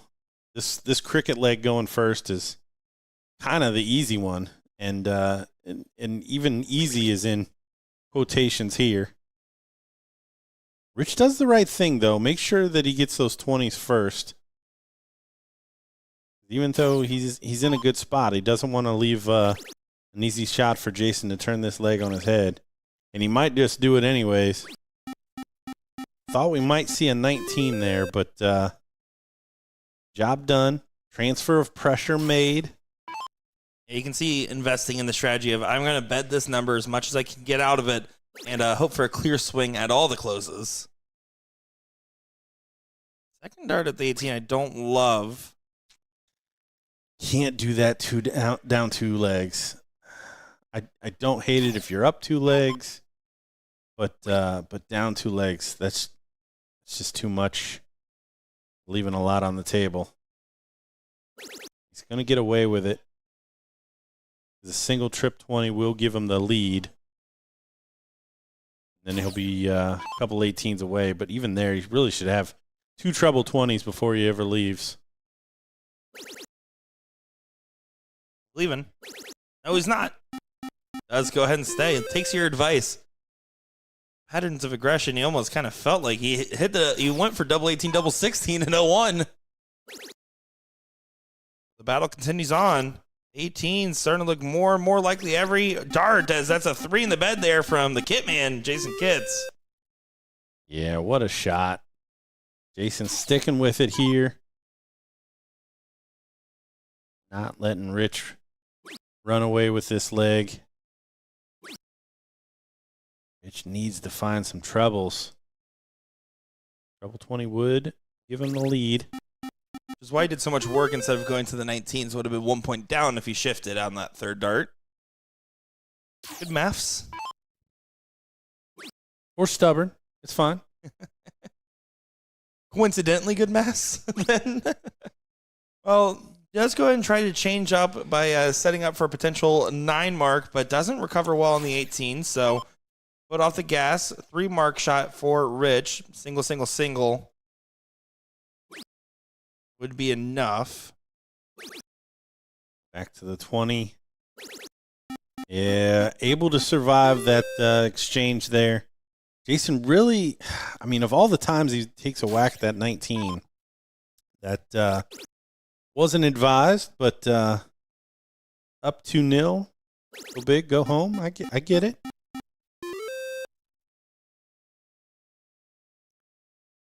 Now do we see Rich continue to put in that treble 20 before the close?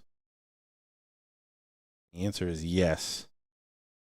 Or at least throwing at it. Oh, and he doesn't find it. 9 mark on the table. This would be a huge moment. Match defining if this goes for Jason. That's a beautiful first.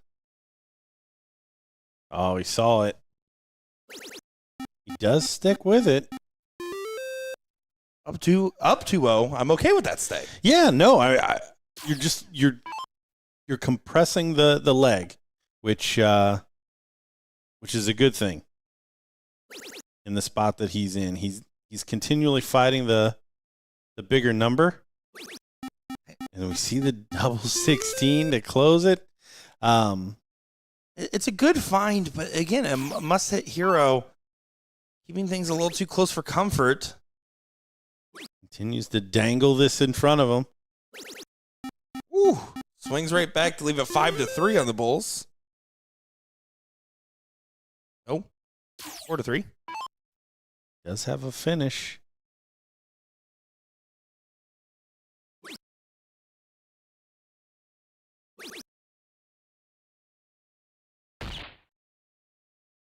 Four to 2, but Rich at the board has hit a double the last 2 times he's thrown at the Bull. Oh, and he's missed the single.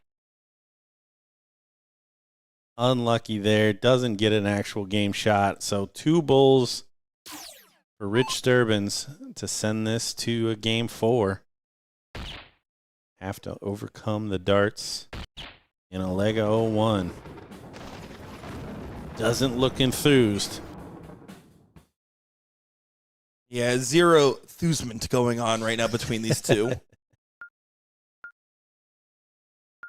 We talk about how hard it is in a format like this, but the one thing about double-double is it does slow down your start just a little bit, makes it feel a little lighter on your chest. Especially when this happens. Ooh, and he doesn't get in. Stubborn on the stay. I don't love it. No, especially that dart stuck high is just so difficult to get around. Especially when you have the rest of the board to play with. He's away. First dart. Not a full-on sprint, but it's enough to take advantage. Dart a double, couple good singles. Dart a double, 1 good triple. That's what you're asking for. Stubbornness continues. Does finally walk it in. The guide was inviting enough on the last dart, but again, you're kind of wasting a little bit too many.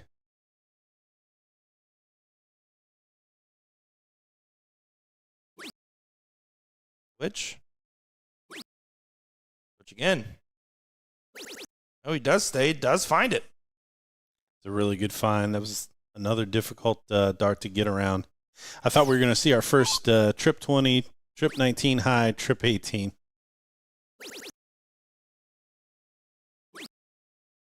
Last start would have equaled things out, but Rich has the throw taken away. Yeah, Rich got to be feeling a lot better about his position in this match now.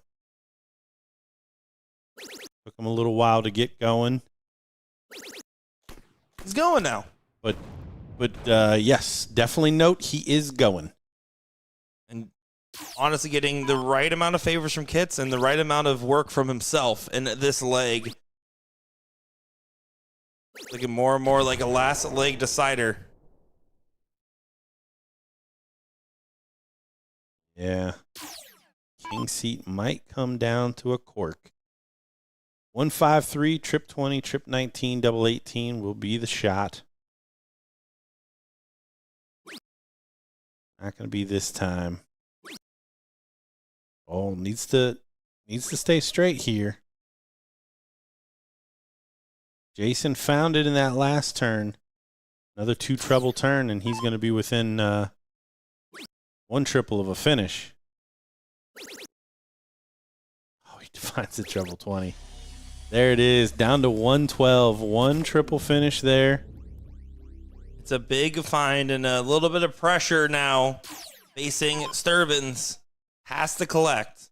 Yeah, likes the 16s, maybe 4 19s.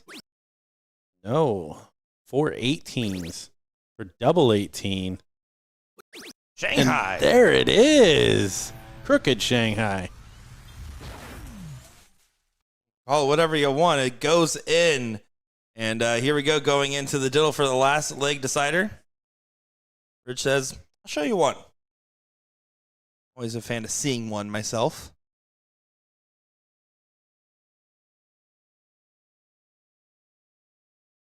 Oh, That's why I love seeing one. he would love to get that one back. And it looked to get you leaving the hand, and I have a feeling Jason's going to choose first in this automatic 501 last leg decider. That's like one of my most annoying jokes, which I know they all are. But whenever I'm playing and I lose a diddle, I always let them know I choose to go second.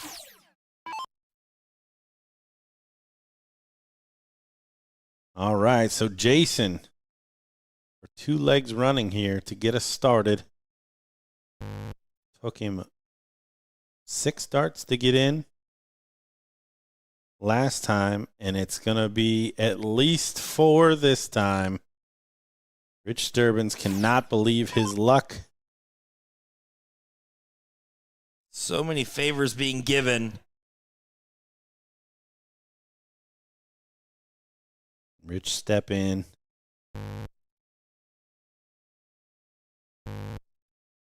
Oh my. Does find it, but that's just not enough.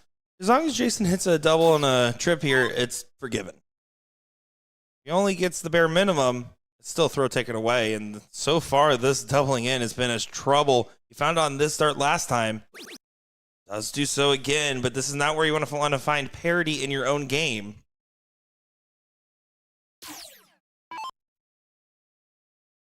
How fast can Rich Sturbins run to 0 now? Such a good first. Switching down. Oh, and he goes high. Well, it's a lead. But when Jason finds it, it's usually 2 at a time. And he figure out a way to come back in this. Both players with a little added tension here. Just going a little sideways. It's all about who hits that next big shot. It's what defines what will happen here. Who finds that big 3 treble turn? This is identical to the last shot, but this time staying. That not in? Yeah, even Jason said, hey, that was definitely a 140. And Rich is like, was it?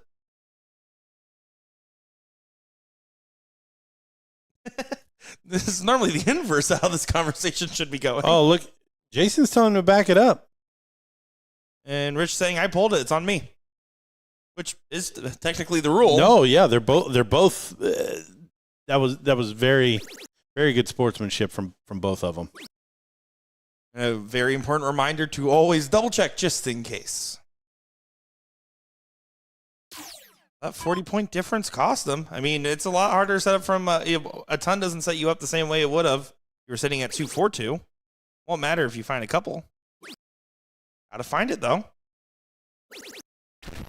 What a shot. What a shot. And now, really, 180 is the only thing that really hurts. 140, you got to think he's going to come back. Good find. 1-4-2, though. Is this going to be the match shot to get the seat for the king? The king seat. See what happens here after this first dart. Every dart has been a triple 20 to start in the scoring phase, and this time does not get the go-ahead. Going to bring it on down, play for the return. Oh, and he's not going to find it. Jason does tend to find them in clumps. Can he be a first dart merchant? He cannot. Going to be a setup shot for him as well. We've seen this drag into the 60, but no, Jason stays high. So 82, we've seen this pressure finishing in fifth legs from Rich already. Can he do it again? 42-40.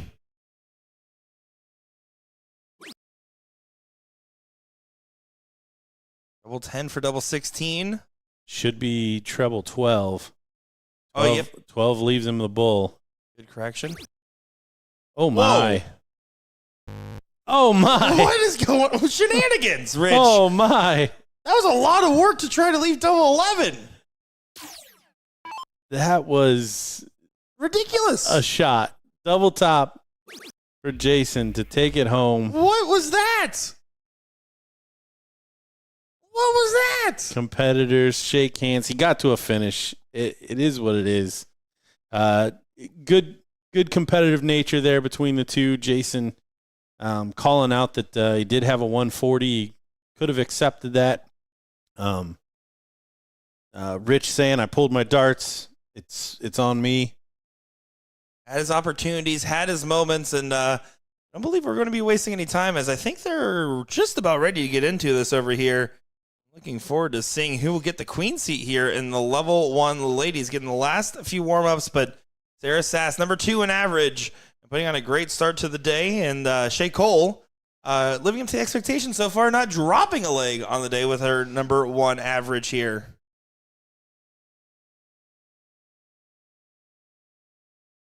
Yeah, Sarah going to have her hands full, but as I said earlier, I think we've got the two best ladies too.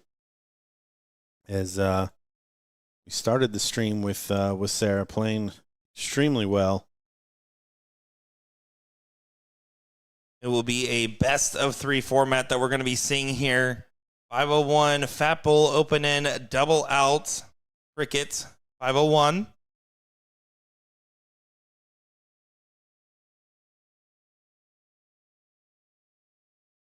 Shay having a full sidebar while throwing her warm-up darts. Yeah, we've seen a lot of that from Shay. It'll be interesting to see if someone pressures her, if she knocks that off, or if that continues. I have to imagine she'll lock in if necessary. Certainly has the experience. Yeah, I wouldn't put it past Shay to settle in place and know the importance of this match. I think Sarah is getting her last 3 in and will be good to go.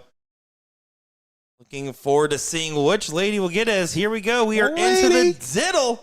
Shay Cole and Sarah Sass for the queen seat here. Queen of South Carolina ladies darts, Shay Cole taking on the challenger of Sarah Sass.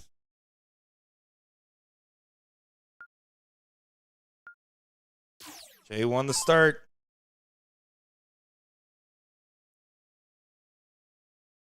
What will she be doing in this one?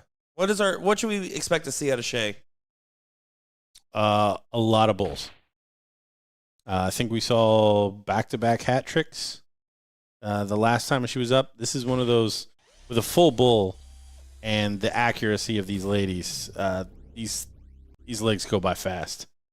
Now it is double finish,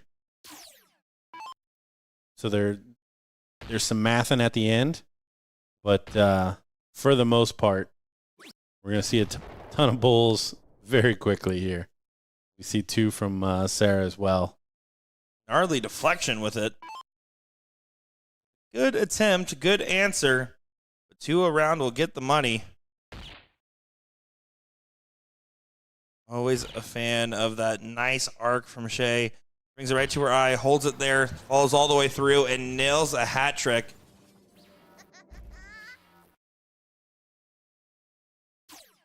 They're sponsored by Magneto Darts, our prior champion of the Invitational Shootout, Randy Magneto. He should require all of his players to wear red shoes. I feel like that's fair. Going to be on my team, red shoes. Maybe scarlet and gray. We'll make some exceptions.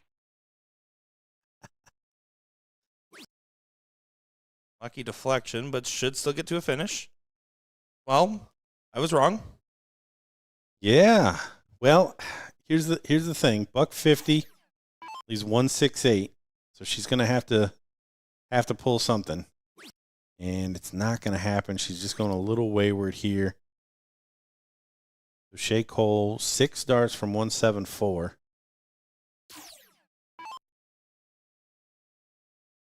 That's barring big to big, back to back, big to big. Same difference. Yeah. I get it. I could have got there. Back to back big shots from Sarah Sass.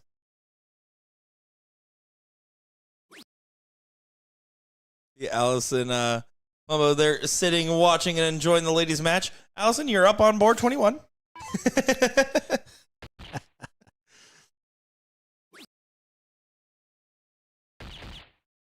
She does get to a finish.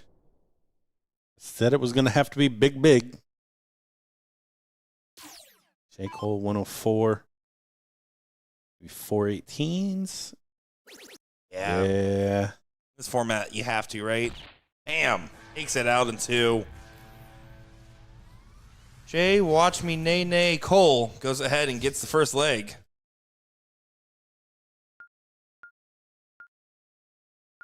No, I'm not reacting. It's like the breathing changed for a second. I thought it was like maybe a stifled laugh or. Sarah has to get us started here in the cricket leg. Yeah, on brand for Sarah, she will start the 19s typically. And I don't know if it's the shoulder still. I remember we just talked about it. I should have probably written it down knowing my memory because it was only a couple weekends ago. I was at the KDC. I talked to her. I said, Sarah, I just want you to know, next time you're on the stream, I want like a little like finger snap to go with like a sassy celebration for a sassy Sarah Sass. She's opposite of sassy though. Very nice. Yeah, I feel the nickname writes itself. Yeah. You kind of locking yourself in with that last name. But it works out. The 19's open here. And this is why I don't understand that, because you're going to have to close the 20s at some point anyways. So why you put yourself in a position of fighting the smaller number versus the bigger number on the open?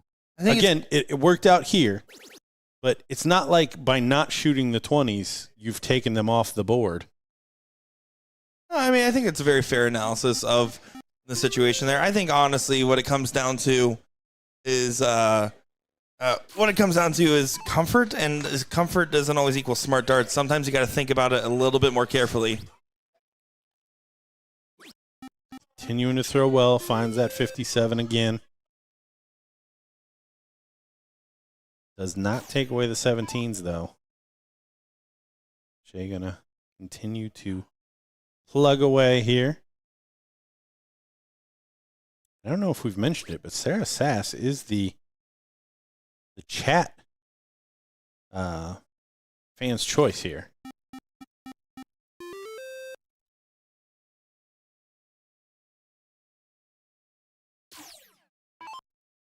They're here going to go ahead and just clean up. Big 17, grab some points. Starts with the points. I like the stay. Deflected funny. And now all of a sudden, Shea Cole gets an opportunity for a 4 mark to get control. Well, honestly, it was the stay and didn't even move down the line. For me, if you needed an angle and you wanted to shoot the 19s again, there was ways to get around it. Shea playing aggressive, trying to take out that 19.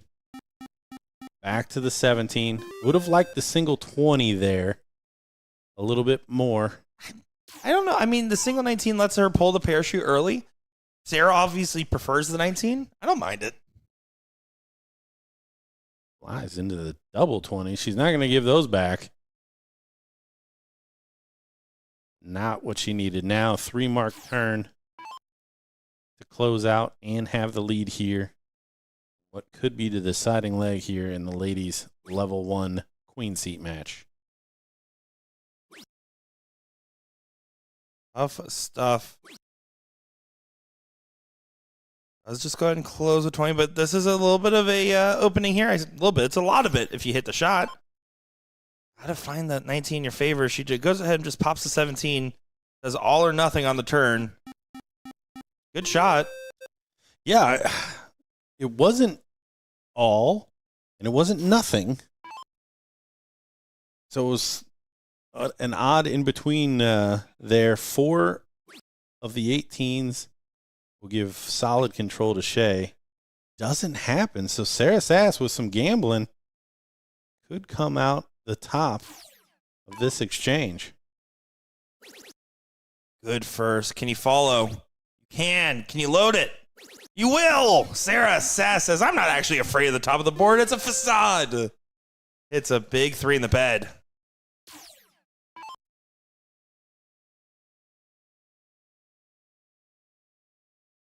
So I don't think we're going to see Shea Cole chatting up the gallery anymore. I don't believe so either. Oh, deflection down. Both these ladies in the mid-4 range. Good standard to find yourselves at. Good mark. Almost converts. Doesn't close it out, but job almost done here.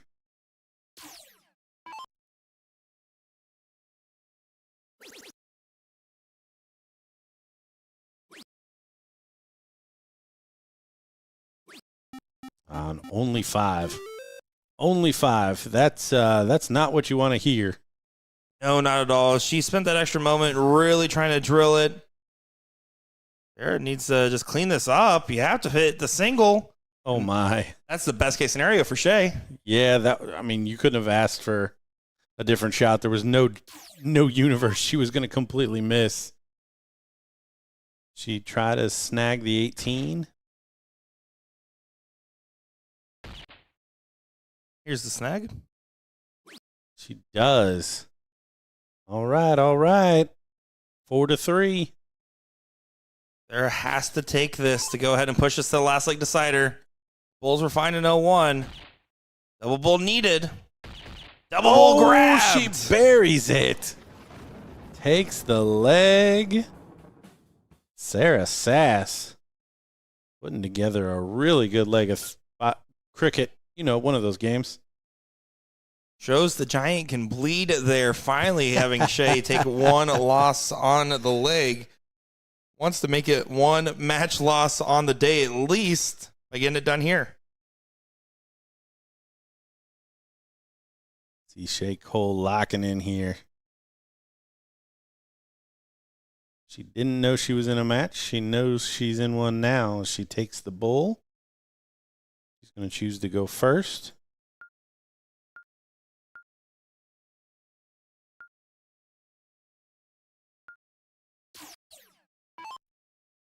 Open in, double out is the game.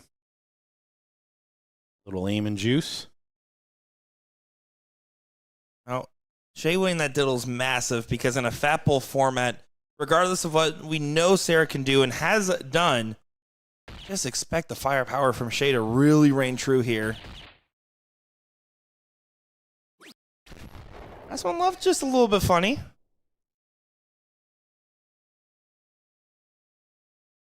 Yeah, still got a good fall out there. Sarah's going to need to average 2, I think. Stay with her. Oh, no, not like this. Not like this. Not only does she not find the bull, but the fallouts aren't her friend. She did not practice her fallouts. Well, and yeah, the shark that's at the board now is gonna be smelling that blood. And she's not going to be in the mood to give much away here. She continues with the 2 bull average. Fall out into the 17 in the first shot. Fall out into the 18 in the second. She's even getting the upper echelon of fallouts here. She practices those. I'm telling you, that's what separates it. You're a pro. You have to have good fallouts and hit doubles whenever you want. That's it. 2 bulls from Sarah. Here comes Shay. Set up shot. She finds another 2 bulls. Turn away from the queen seat.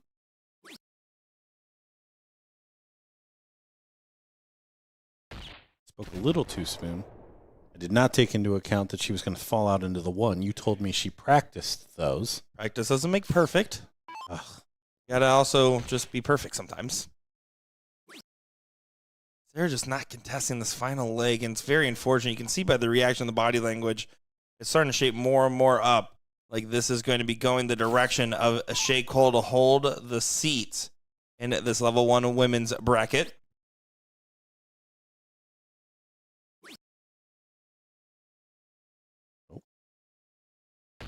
Zara talking to herself a little bit there. Shay. Now, big shot here. There's an outside chance for Sarah Sass. She needs to fill it up. Needed to fill it up or have an interesting fallout and find a triple. Neither of those happened, so 6 darts for Shea Cole from 95 for the queen seat. Big deep breath, trip 15 bull.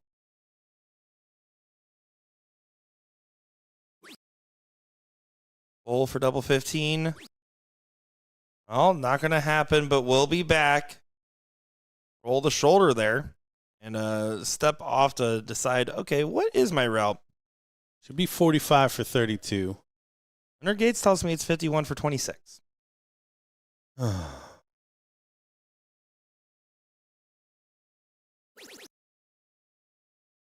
Did he say anything about 42 for 35? Because I feel like that would have been his second choice. That would have been, but I don't mind the trip 9 for bull setup with Sarah not on a finish.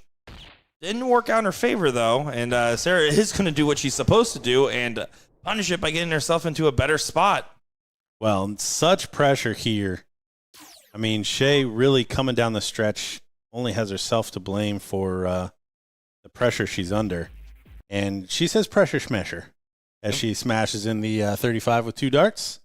Shea Cole, your ladies' queen seat holder over Sarah Sass. But Sarah gave a very good account of herself there. No, absolutely, and showing that she's a tough competitor as the 4th place match in the Level 1 Open is currently in game number 2. We're going to go ahead and get a little overhead coverage of that one if we can. And we can here. So this is going to be Matt Ware taking on Patrick Gibson and Gibby. Patrick Gibson, the man with the shiny dome, currently up 1-0 here. So we're going to leave it on for just a moment as he's going to go ahead and hit 9 mark while we have him on the camera. Just kidding. I'm sorry. I'm jinxing you. Not even supposed to be on the stream. Winner of this will play Rich Durbins in that 3rd place match, which is next on our live stream. Don't go far, folks. Nick Teixeira and Gordon Dixon will be right back.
Time for the third place match here at Myrtle Beach, South Carolina.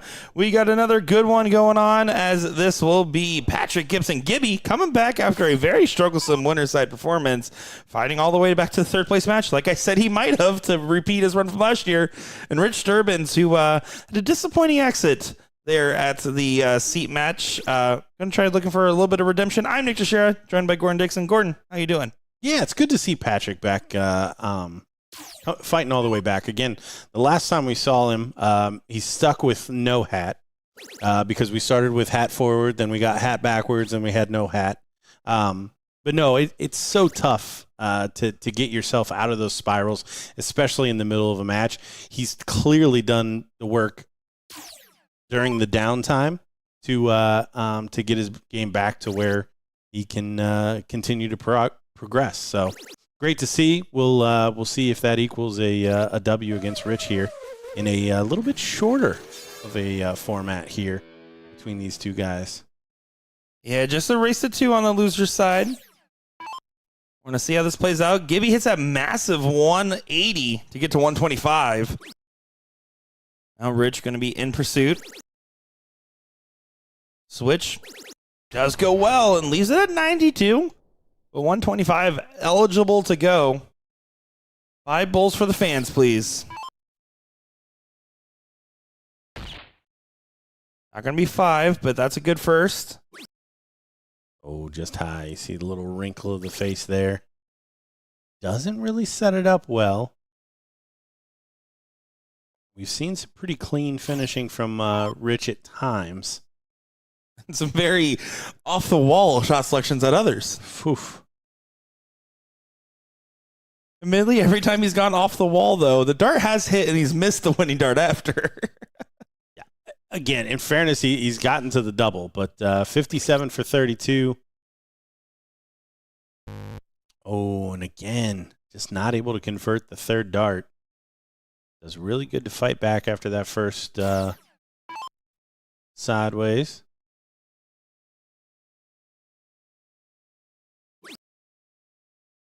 Should be 18 for tops now. Leg number 1. Nails it. Efficiency on the double there for Gibby. Breaks the throw of Rich early on, and Rich will have to get settled in here for a game of cricket.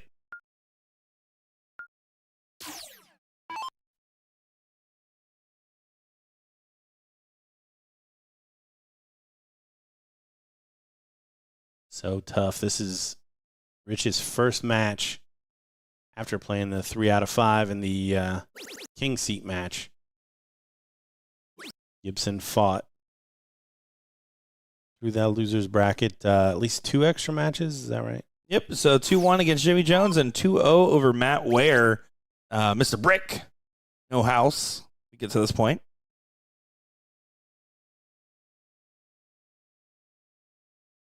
Fortunately, blocked himself out of those 19s.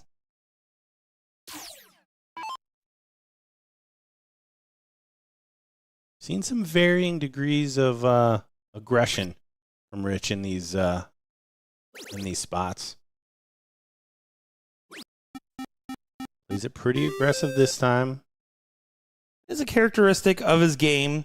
Sometimes a little too aggressive at times, as we saw earlier on, leaving some very risky scenarios that weren't getting capitalized on by the opponent.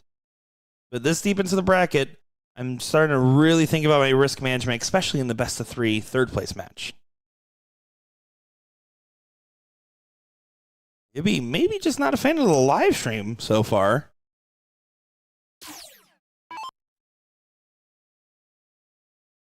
Did avoid doing my unethical behavior of moving the stream boards a 1/4 inch closer like I do normally so we can get some real light up on the dartboard. 17 to really take control here. 5-3-3. You see just how far off the pace Patrick is here in this second leg. This one looking like it's going to come down to a cork in a third leg.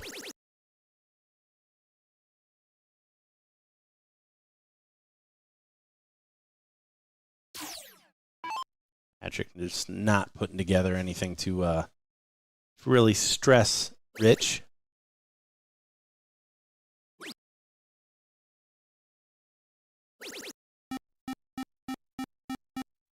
Big 7 find for Sturbins, continuing to push the narrative we've been building up. One way only in this cricket.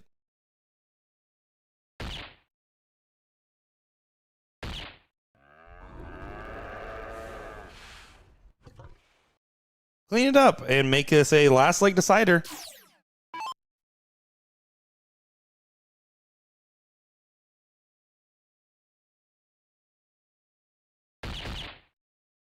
Good correction. Good execution. 1-1.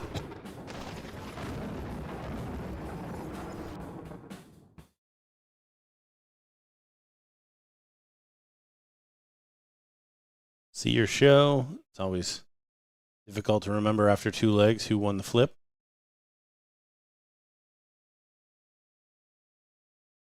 Could also be a, hey, I just lost the seat. What are we playing?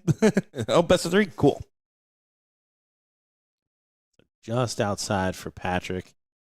Should be an easy win here for Rich to go first in the decider, and he sails just high, and you see what he thinks of that. His last leg diddle has not been there for him so far.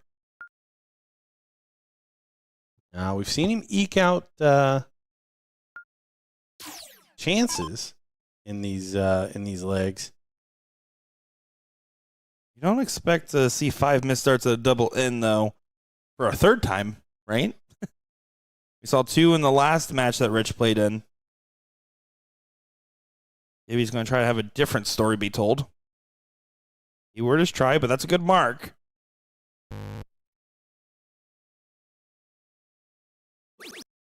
That's more better. Does find it. And Rich has responded in varying degrees here. Double 16 is the target here.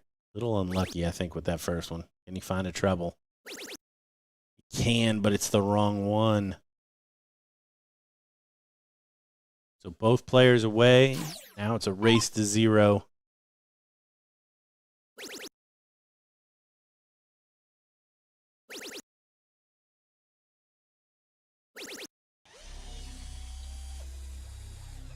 Good collection there from Gibby. Finds a 2 treble visit. Irvin's going to have to stay settled.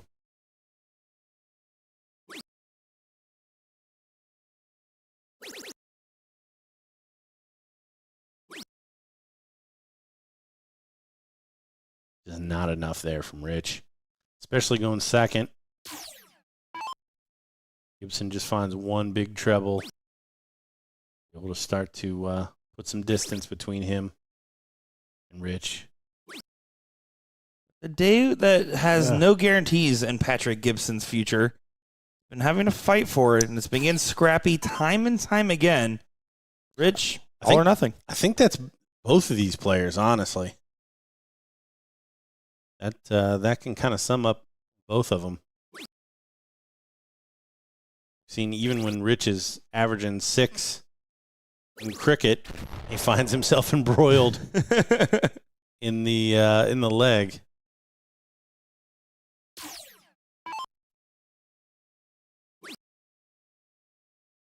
Switch down. Switch up. There it is. Yes, for one of those earlier. It's a very steel tip shot.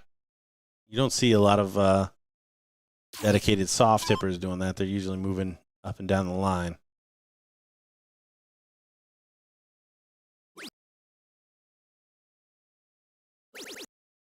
Be careful on this last start. Yeah, needs to switch or find a treble.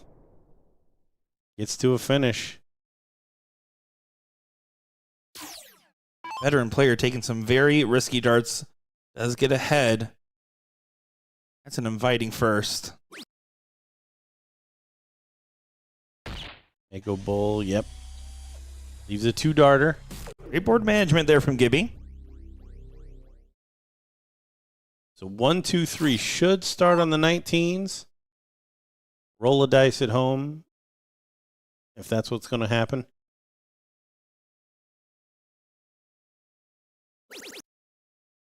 What was the idea? Unfortunately, it does not leave a finish falling into the trip 7. Yeah, set up shot now.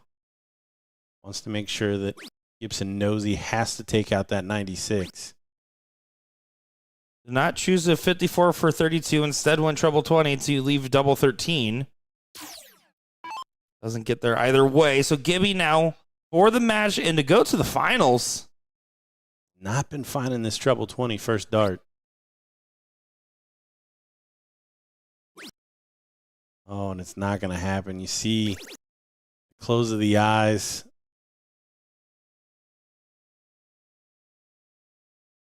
Rich Sturbins to go back to the final. Face off against Jason Kitts again. Old Shaggy. Shaggy up to trouble. Looking forward to his final appearance. Going to be one dart. 18 for tops. Oh, and it doesn't register. A double 20. Might be the last dart for Rich Sturbins today. One missed match dart in this final leg. Double 10 now for Patrick Gibson. Fight back. Make it to the final. There it is. Patrick Gibson, your winner. Third place match here in level 1. Rich Sturbins, commiserations. Fallen just a bit short here. And now Jason Kitts will face Patrick Gibson in just a moment's time for a final match here of level 1 on the open singles. Women's singles, playing just off to the side. We'll have our overhead view of it. Allison Palumbo taking on Valerie Bragg. And winner that will get Miss Sarah Sass. So we're going to be letting this ride on out here. We'll be back in just a moment's time and when this final is ready. Don't go far, folks.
Here we go. It is time for the finals here at the Level 1 Open Singles Combo event with Jason Kitts taking on Patrick Gibson here in Myrtle Beach, South Carolina. My name is Nick Teixeira, joined by Gordon Dixon, and I'm excited to see what can be done here as Gibby's done the work to get back on a pretty hard road back up. Yeah, well, especially from where we saw him. I don't want to continue to harp on that. He's clearly done the work outside of the match that we saw to get himself back in a good headspace. Now it's going to come down to Jason Kitts really being able to pick up where he left off in the averages and kind of level that he was playing at. And he's already one leg up, no pun intended, on having to be defeated twice here in this final.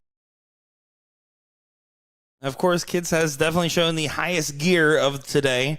Him and Rich were battling quite a bit back and forth, but Jason seemed to have held it longer, but nothing that seemed unassailable either.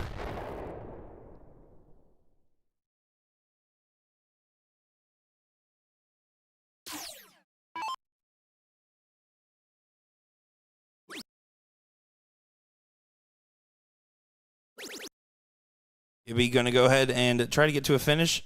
Takes a quick step. 155 is a leave. Yeah, I think rightly just takes a step back to make sure that Treble did leave him a finish. He's been pretty good about his counting as we've watched him move around the board.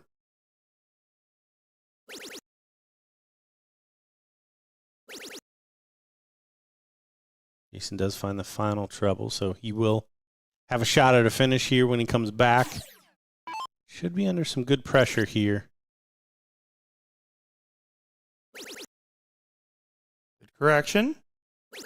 A big find. That two treble turn is massive. The pressure transferred over. There's a 115 go. It's been showing some good efficiency today. Oh, but that dart got away from him just a little bit. Not going to be happy with that one.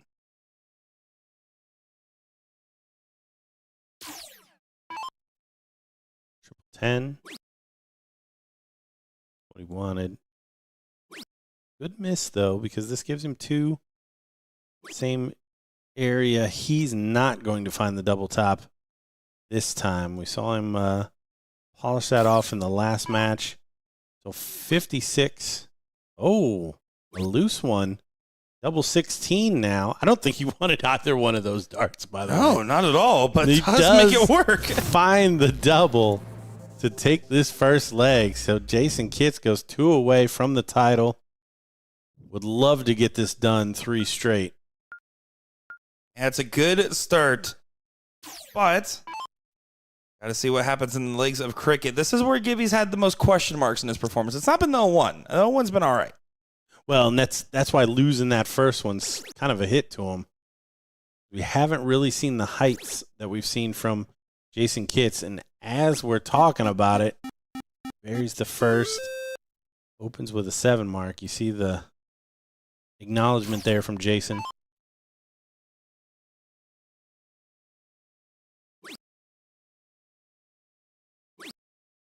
Allison Palumbo does defeat Valerie Bragg 2-0. And they're going to go ahead and get that third place rolling. Allison Palumbo taking on Sarah Sass. Let's see who will beat, or face, excuse me, Shea Cole in the final. Whoa. Did not mean the... Freud was right, huh? Well, apparently my subconscious has something to say about tonight.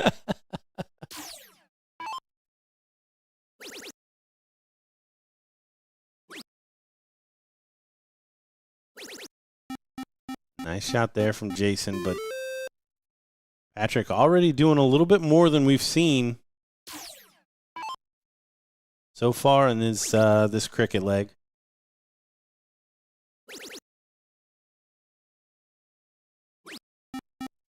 I always say it, but these level 1 cricket legs can get away from you so quickly. You got one player finding those trebles as regularly as these guys will.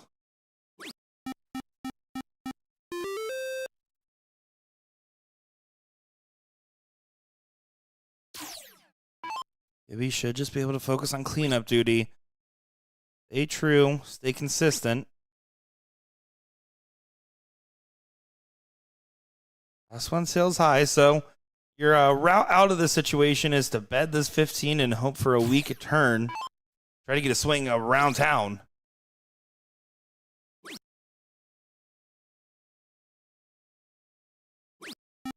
Yeah, don't mind that shot. I mean, you're gonna need help regardless.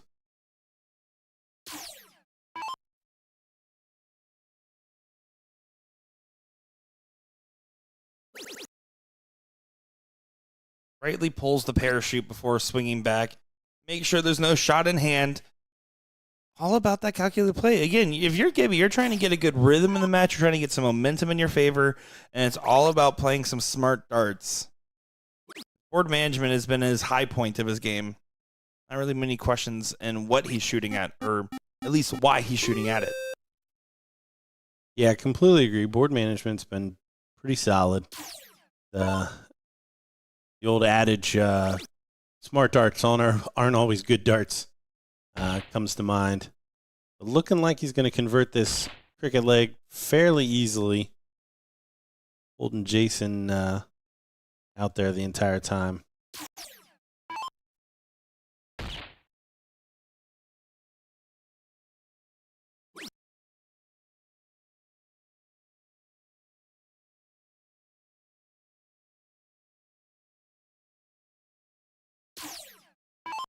Here's the cleanup.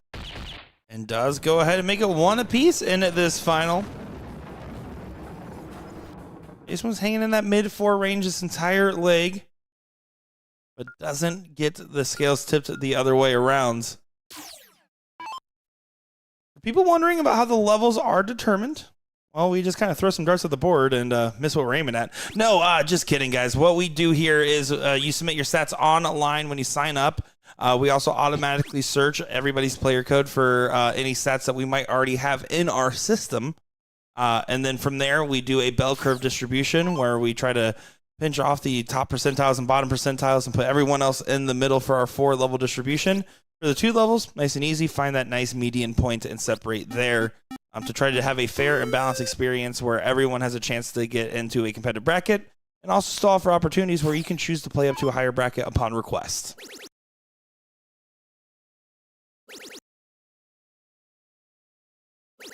Yeah, look at this from Jason. Big 9 mark. Picks himself up by the bootstraps there, right? Making sure that he's going to be the first one to go one away. At least that's the thought. Oh, Patrick. Little bit of an unlucky kiss there into the treble 1.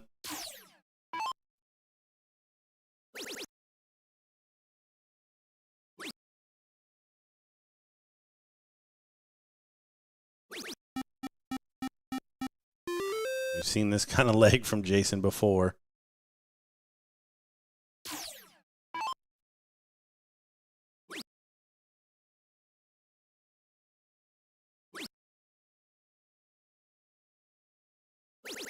Patrick trying to talk himself in there. He does stick with it. Finds a 5 mark. That is a big last dart.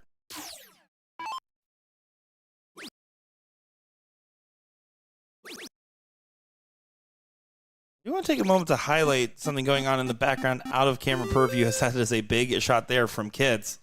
We're just going to quickly off to the side here. You see Allison Plumbo throwing there by board 3. Catherine 8's watching in the background. When Catherine hit the Wendy Darn women's singles, Alyssa was the first one to run up to her, give her the big hug. You see the inverse happening there. And I just got to say, I love it when it goes the other way around, too.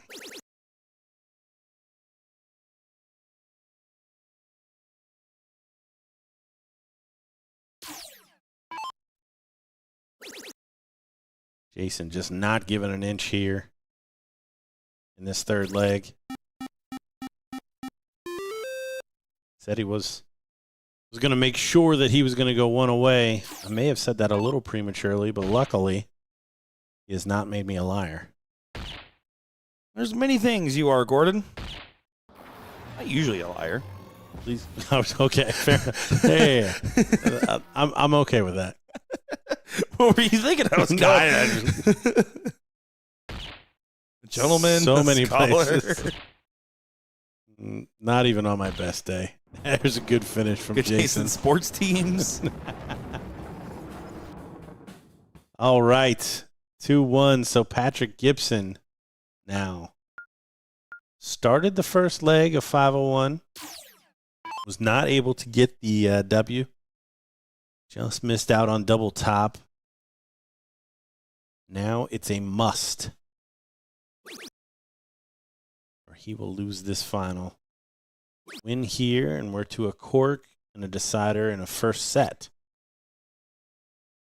We'll call that par. I think right now, if you're going to try a double dip, you're okay with starting with a par, finishing with a birdie. Jason not going to give him 6 darts like he gave Rich.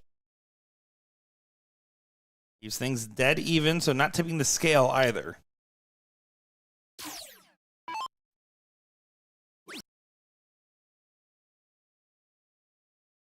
Keith, it is not. I believe it's split in the top 2 levels. I believe just level 1.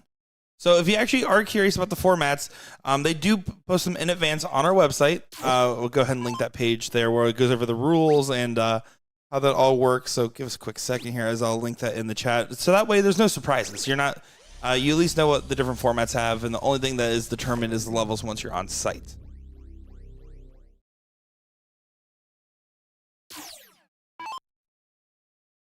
The first 2 is split. I'm so sorry. Gordon's right once again. I just remember being surprised about level 2 previously.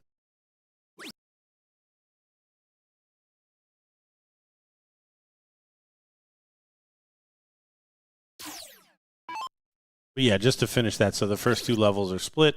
Level 3 and level 4 in the open are open in, open out.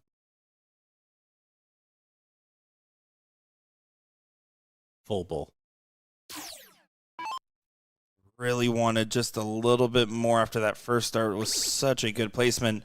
Can Gibby go ahead and collect all 3 in the 20? This would be a big moment. And a massive shot there for Gibson. Yeah, what a time. What a time to come up with the 180. See the acknowledgement from Jason. Still left with quite a bit to do. A couple of trebles from Jason. He still may be favored for this leg. Maybe it's Maybelline. Does find a beautiful high time, and 136 has to go now for Gibby to keep him alive and try to have his hopes of a title not thrashed. Jason Kitts. It won't happen. Needs one. Helps, but is it enough to tip it back over? Jason Kitts, the destiny is in your hands for the title. Whew. Double 10. There it is. Your winner of level 1 in Myrtle Beach, South Carolina, Jason Kitts. See the acknowledgement there from Patrick Gibson. Good run from Patrick. Looking really frustrated mid-tournament. Did a good job of bouncing back from a tough loss where he's clearly frustrated. But Jason Kitts just wire to wire. Too much for this field. And here we'll go ahead and look at this third place match for the ladies. Right now, Sarah Sass 1-0 up against Allison. And let's be honest, right now, looking really strong. Can she take the 18s? Not quite, but it's still a good shot. And now some work to do for Allison.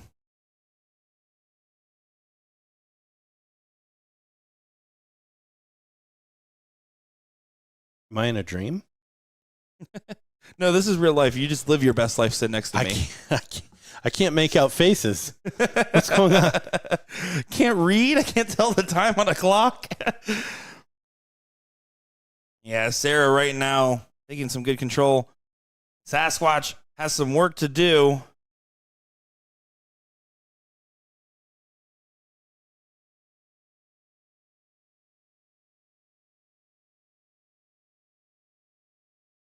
This was a well-paced match for sure. Both these ladies get to it. Good last. Not what she was shooting for, but job done getting the 17s closed. Yeah, when you're up 1-0 and have the 19s in your side, puts all the pressure still on Allison, who has quite the reaction to that one. Doesn't like that too. Knows that it could be detrimental if the 16s go in Sarah's favor.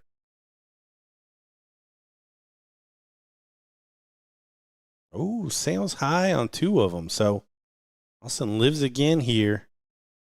Might be her last big shot here to reel some of those points back.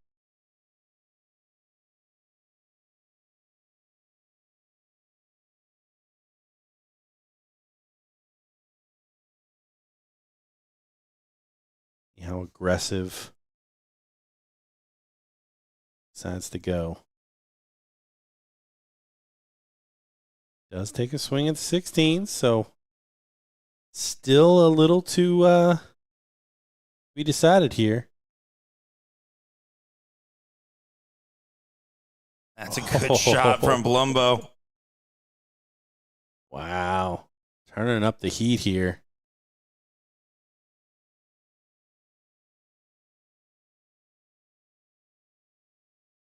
Up a point. Make that 18 points. Takes the 16 or 17. Slides on over. 14-point game, though, so you're playing for a 5 mark. Trip 15, single 15, lets you pop the 16. Good mark. Not going to find it, has to stay. Bare minimum gets the close. So unlucky. Made a little tent over the top of that treble 15.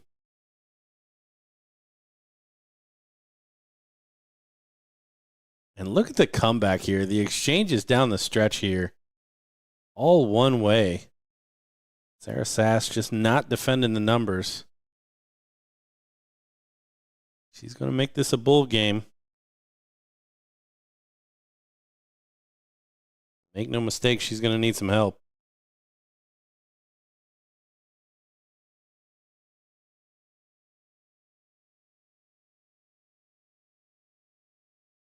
Finds one. Can she go ahead and punch it? She will with a double. You can see the reaction there from some of the Sumter crowd, including Catherine Aites, last year's women's singles champion. Trying to hype her up. Come down to a diddle to see who will have the advantage in this final leg. Sarah's going to be throwing first. An important dart. She's just outside.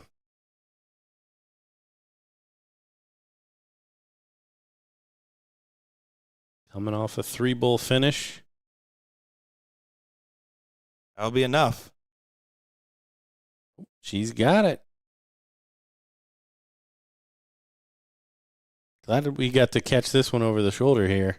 Yeah, exactly. It's a third-place match. While the finals is going on, we tried not to have another match next to the finals, so it was just off to the side, but we didn't want to miss this. Of course, Shea Cole waiting on the winner of this one, which we will see on the main stage, and Allison taking advantage of the start with 2 bulls.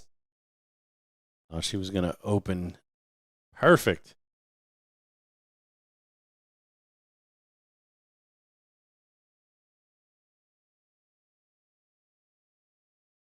You have a couple good matches going on around the building. Just a quick call outs to a couple things going on right now. Jim Seal does go ahead and take the seat in level 2 as the 4th place match is underway. In Division 3, just got called up. Troy McIntyre taking on James Rafferty, which should be a good one. So I'm looking forward to seeing what happens over there. And they have the 5th, 6th going on the other side. And then in Division 4, the finals underway. Currently, Kevin Lively up 1-0 over James. Maybe. Well, even more certain. That was almost the reaction out of Gordon. I'll take it. And you cannot separate these two ladies. Both at 269. Set up shot. She fills it up. Look at the timing. The only thing I don't like is she almost looks surprised that she's playing this well in these moments. And she's got 6 darts from 119. He's living and dying on it, that's for sure. And the way she's throwing, you got to think this has got a chance. Oh, and she slides out, does leave the bull. She will be back. Sarah Sass all the way back on 207. How much shooting, how much pressure can she put on that 50? It's a good amount. It's a good amount. A good shot in a big moment. Pressure is on. Look, really feeling it here. Oh, good fallout. Another good fallout. Oh, and she's just inside. Just inside. Now, how will Sarah Sass attack this 90? Is it bull double top? Is it trip 20? Double 15, 20, 20 bull? Oh. D732. What? You just can't make a clerical error like that. Yeah, the board pressure management got to her. Just firing it in there. Got to go up with a plan. She hits the skinny 7 to leave 32.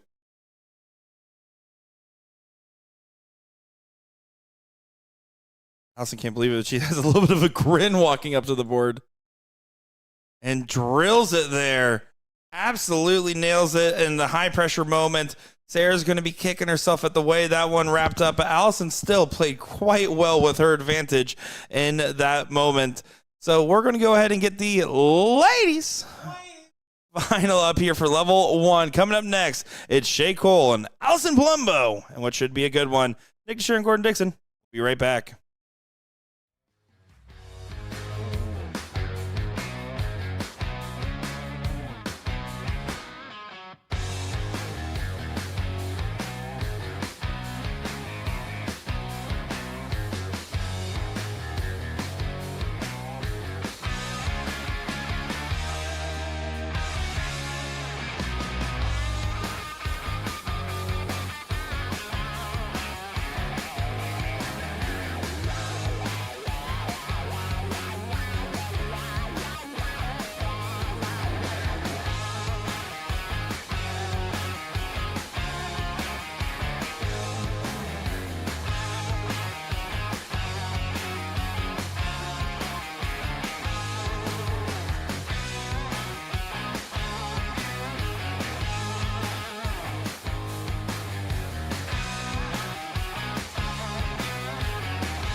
Well, hello, everybody. Welcome to the finals here of the ladies level 1 bracket in Myrtle Beach, South Carolina. My name is Nick Teixeira and Gordon Dixon. Nope, I'm just Nick Teixeira. That's Gordon Dixon. And here we have Shay Cole and Allison Palumbo in what should be a good final. Yeah, I mean, Allison coming off the W in that third place match in a really big way, turning around that second cricket leg, but she's going to have to do it again. Those same levels, those same vibes, those same marks, what she's going to need to put up a fight against Shay Cole here. He does seem eager to go to the task, wasting no time on the Bulls. Mine's a hat trick. She's marching. She's marching. Like I said, it looked odd in that last match because she looked like she was surprised that she just continued to produce. But at this point, this is what we've come to expect out of her. Yeah, but Shea Butter Cole coming right back up and does answer with a hat trick of her own. And she shouldn't be surprised. Again, Allison did a deep run last year. I went, again, 3rd or 4th place somewhere in that mix. So she did a good run. But I think she has a little extra chip on it because, again, she is still finding the Bulls and hits back-to-back. That's 9 Bulls in a row. Going second. Woo. She's going to be first to a finish. Allison Palumbo. Allison has a little extra pressure because, again, the impactful run of Catherine and all of Sumter, South Carolina rushing. Well, she was one of the first ones rushing up to cheer her on. She knows she has that same crowd watching behind her now.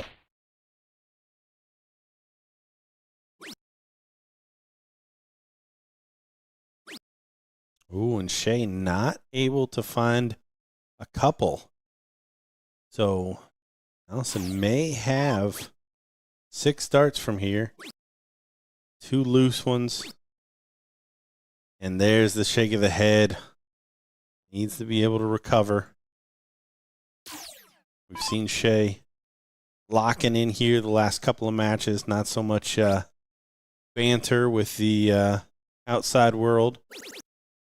And look at this finish. Look at this finish coming in. Atta girl, Shay. It's class, right? I mean, while Allison rallied early on and absolutely did what she was supposed to do, that one errant turn gave enough pressure release so Shay can just do what is expected of her, which is hit those clutch, well-timed darts. Sasquatch going to need to rally right here. And I think the ladies are leading the stream in big finishes. The 1, 2, 3 early on in the stream, and the 1, 2, 7, I believe, are the top 2 finishes we've seen. 108 is the only other thing that I remember seeing from Jason Kitts, or was it Patrick Gibson on the 18s? And we also almost had a 161 on the men's side. I'm talking about ones that were actually hit. I know. I'm giving some credit though. I was giving a little nod. From that was Mr. Jimmy Jones, the General. I do like that nickname. A good one. It's literally like the General Insurance logo, but with his mustache. I'm pretty sure it's his logo. Don't sue him. No. At least he didn't go for Jimmy John's branding. I mean, he could have gone that route. With that big finish, this one could be over in a flash. I'm going to have to see Allison dig in deep here again. We saw her against Sass. Good find. Good find.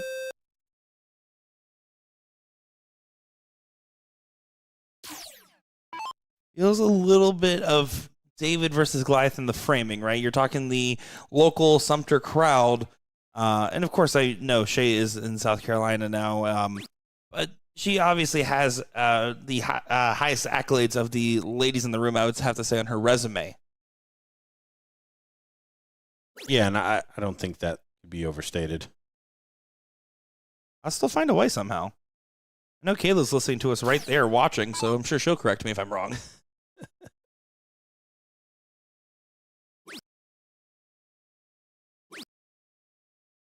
Only 2, so opening here for Shay if she wants it.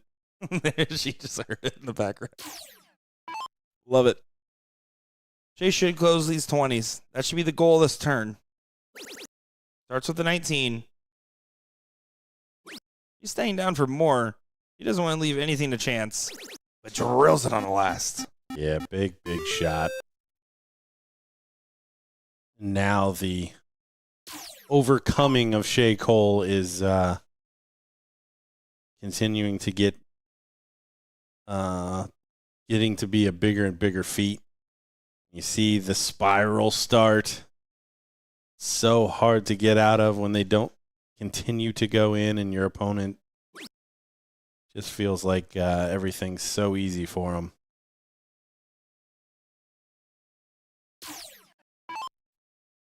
And this is all where it's not about flash. It's not about glamour. It's about consistency.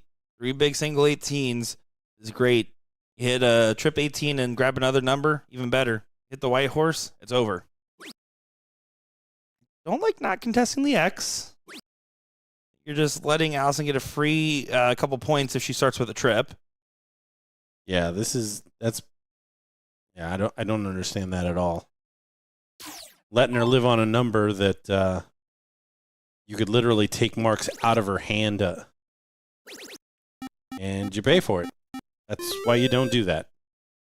And the only silver lining is that it wasn't a 7 to get the point lead, but it's still a great shot. It gets her a lifeline and a leg that could be shut down.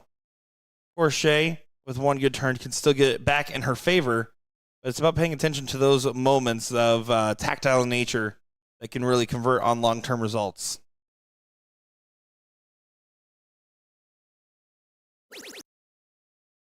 Big find on the last, though.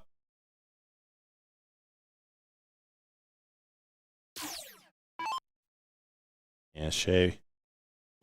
He's likely to get away with it, but yeah, just an odd position because she has been, I wouldn't say conservative, but she has been playing a pretty straightforward game up until that shot. See what she chooses to do here. She's going to chase the 16s. And here, much more right down the middle kind of shot. Grabs 57. That one may be a blocker, so she moves. I'm actually surprised she stayed. She looked like she didn't like it. Another 19 there, or with her point lead, honestly, another a shot at the 15, also a valid shot. Well, Allison's still fighting along, taking advantage of what she can when it's given to her. Is the firepower from Shay just going to be a little bit too much a triumph here? Yeah, continuing to fire in shots when she has them.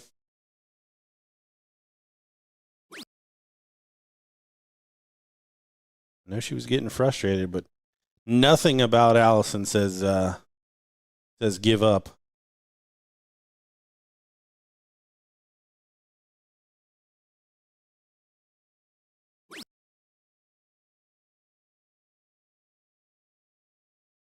Here's another moment. All about digging deep. One big shot. Flips the script. That first one needed to go a little bit higher. Must hit last at least. Adds a dart.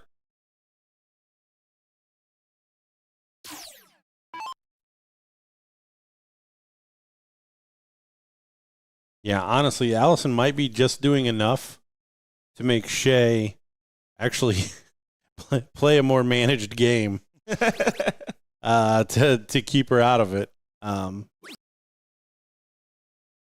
Strangely enough, she buries the treble 16. You still got to give credit to Allison. That was a gritty performance in the third place to get here. Coming in at a decent average on the list. I believe she was in that top range. I'm going to fact check myself as I spit out stuff I'm not 100% certain about. But Allison there, I mean, she's coming in down at 11th on the list. So to fight back to where she is and a 2-3, playing a 3-5, and really Shay's, considering she's not traveling, is probably why her average is there. It's David versus Goliath, and she's doing a good job trying to hold her own. Well, and so good in the situations. Like I said, that comeback against Sass in the third place match, it really started when we started watching over the shoulder, she started to turn that cricket leg around and then ended up running away with the 0-1 match after some poor board management from Sass. But she had first shot at that finish. I'm not trying to take away the end of what actually happened there. But Shea Cole now with the lead. Clean up and have advantage going into the bowls. Starts with the 19. Just needs the 215s. You should have started there. The reason we say that, is she closes all the same, but when you approach a turn and you're trying to find best practice, you should say, what is my goal this turn? Is my goal to get X amount of points more? Is my goal to get this close? Don't set a big goal. Set the baseline, and then leave room for you, if you hit perfect, to grab a little bit extra. Either case, it works out just fine for Shea Cole, as she needs 3 bowls to go ahead and get the South Carolina title for Friday night level 1 lady singles. Even with all her experience, going to take the time, settle in here.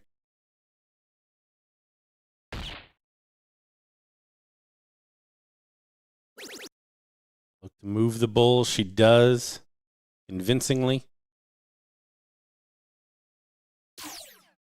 Yeah, pretty much chalking this one up to all but over.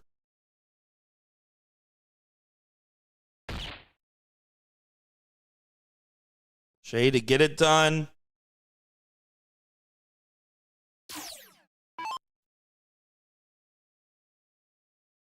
Looking for the middle.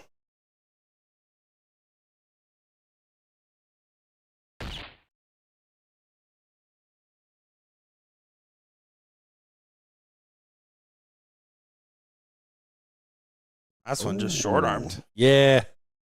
Yeah, plenty of time. She's done a lot of good work here in the beginning of the leg. And I will say, I would love to see a timeline where we get to see Shea back on the road a little bit more, too. She is such a talented player that we have here. Again, another one of our high-end ladies that we see that have come from that Florida region. Southeast has so many tough ladies. And there, Shea Cole gets it done. Quick to get the hug there, as you can see. And the crowd watching on. But that will do it. Shea Cole does get it over Allison Palumbo, who falls just shy in this final. Yeah, great run from her. Great to see Shea back in the winner's circle. We saw Jason Kitts over the left-hand shoulder, standing there with his winnings, his gourmet firewood. Is that going to do it for us? I do believe that will do it for us here. We have a couple things we're going to be tweaking in the background to get ready for tomorrow's show with some of our new equipment here. And it's been a lot of pleasure to get things going here as it's hitting our busy season of the tour. I'm looking forward to seeing what's to come next. But I'm happy that we were back out here in South Carolina because it's been a great time today, hasn't it? Yeah, absolutely. Enjoyed the time. Great crowd. Competitive matches. We've had some doozies, so looking forward to another full day tomorrow. Well, we will be starting at 11 a.m. Eastern, give or take a little bit there. So we'll be live for that coverage of our doubles cricket. And then, of course, we'll be having our no commentary mixed triples coverage as well on twitch.tv/BullShooter World Tour. Allison giving a little look to the camera to say good night, everybody. Thanks for tuning in, and we'll be seeing you tomorrow.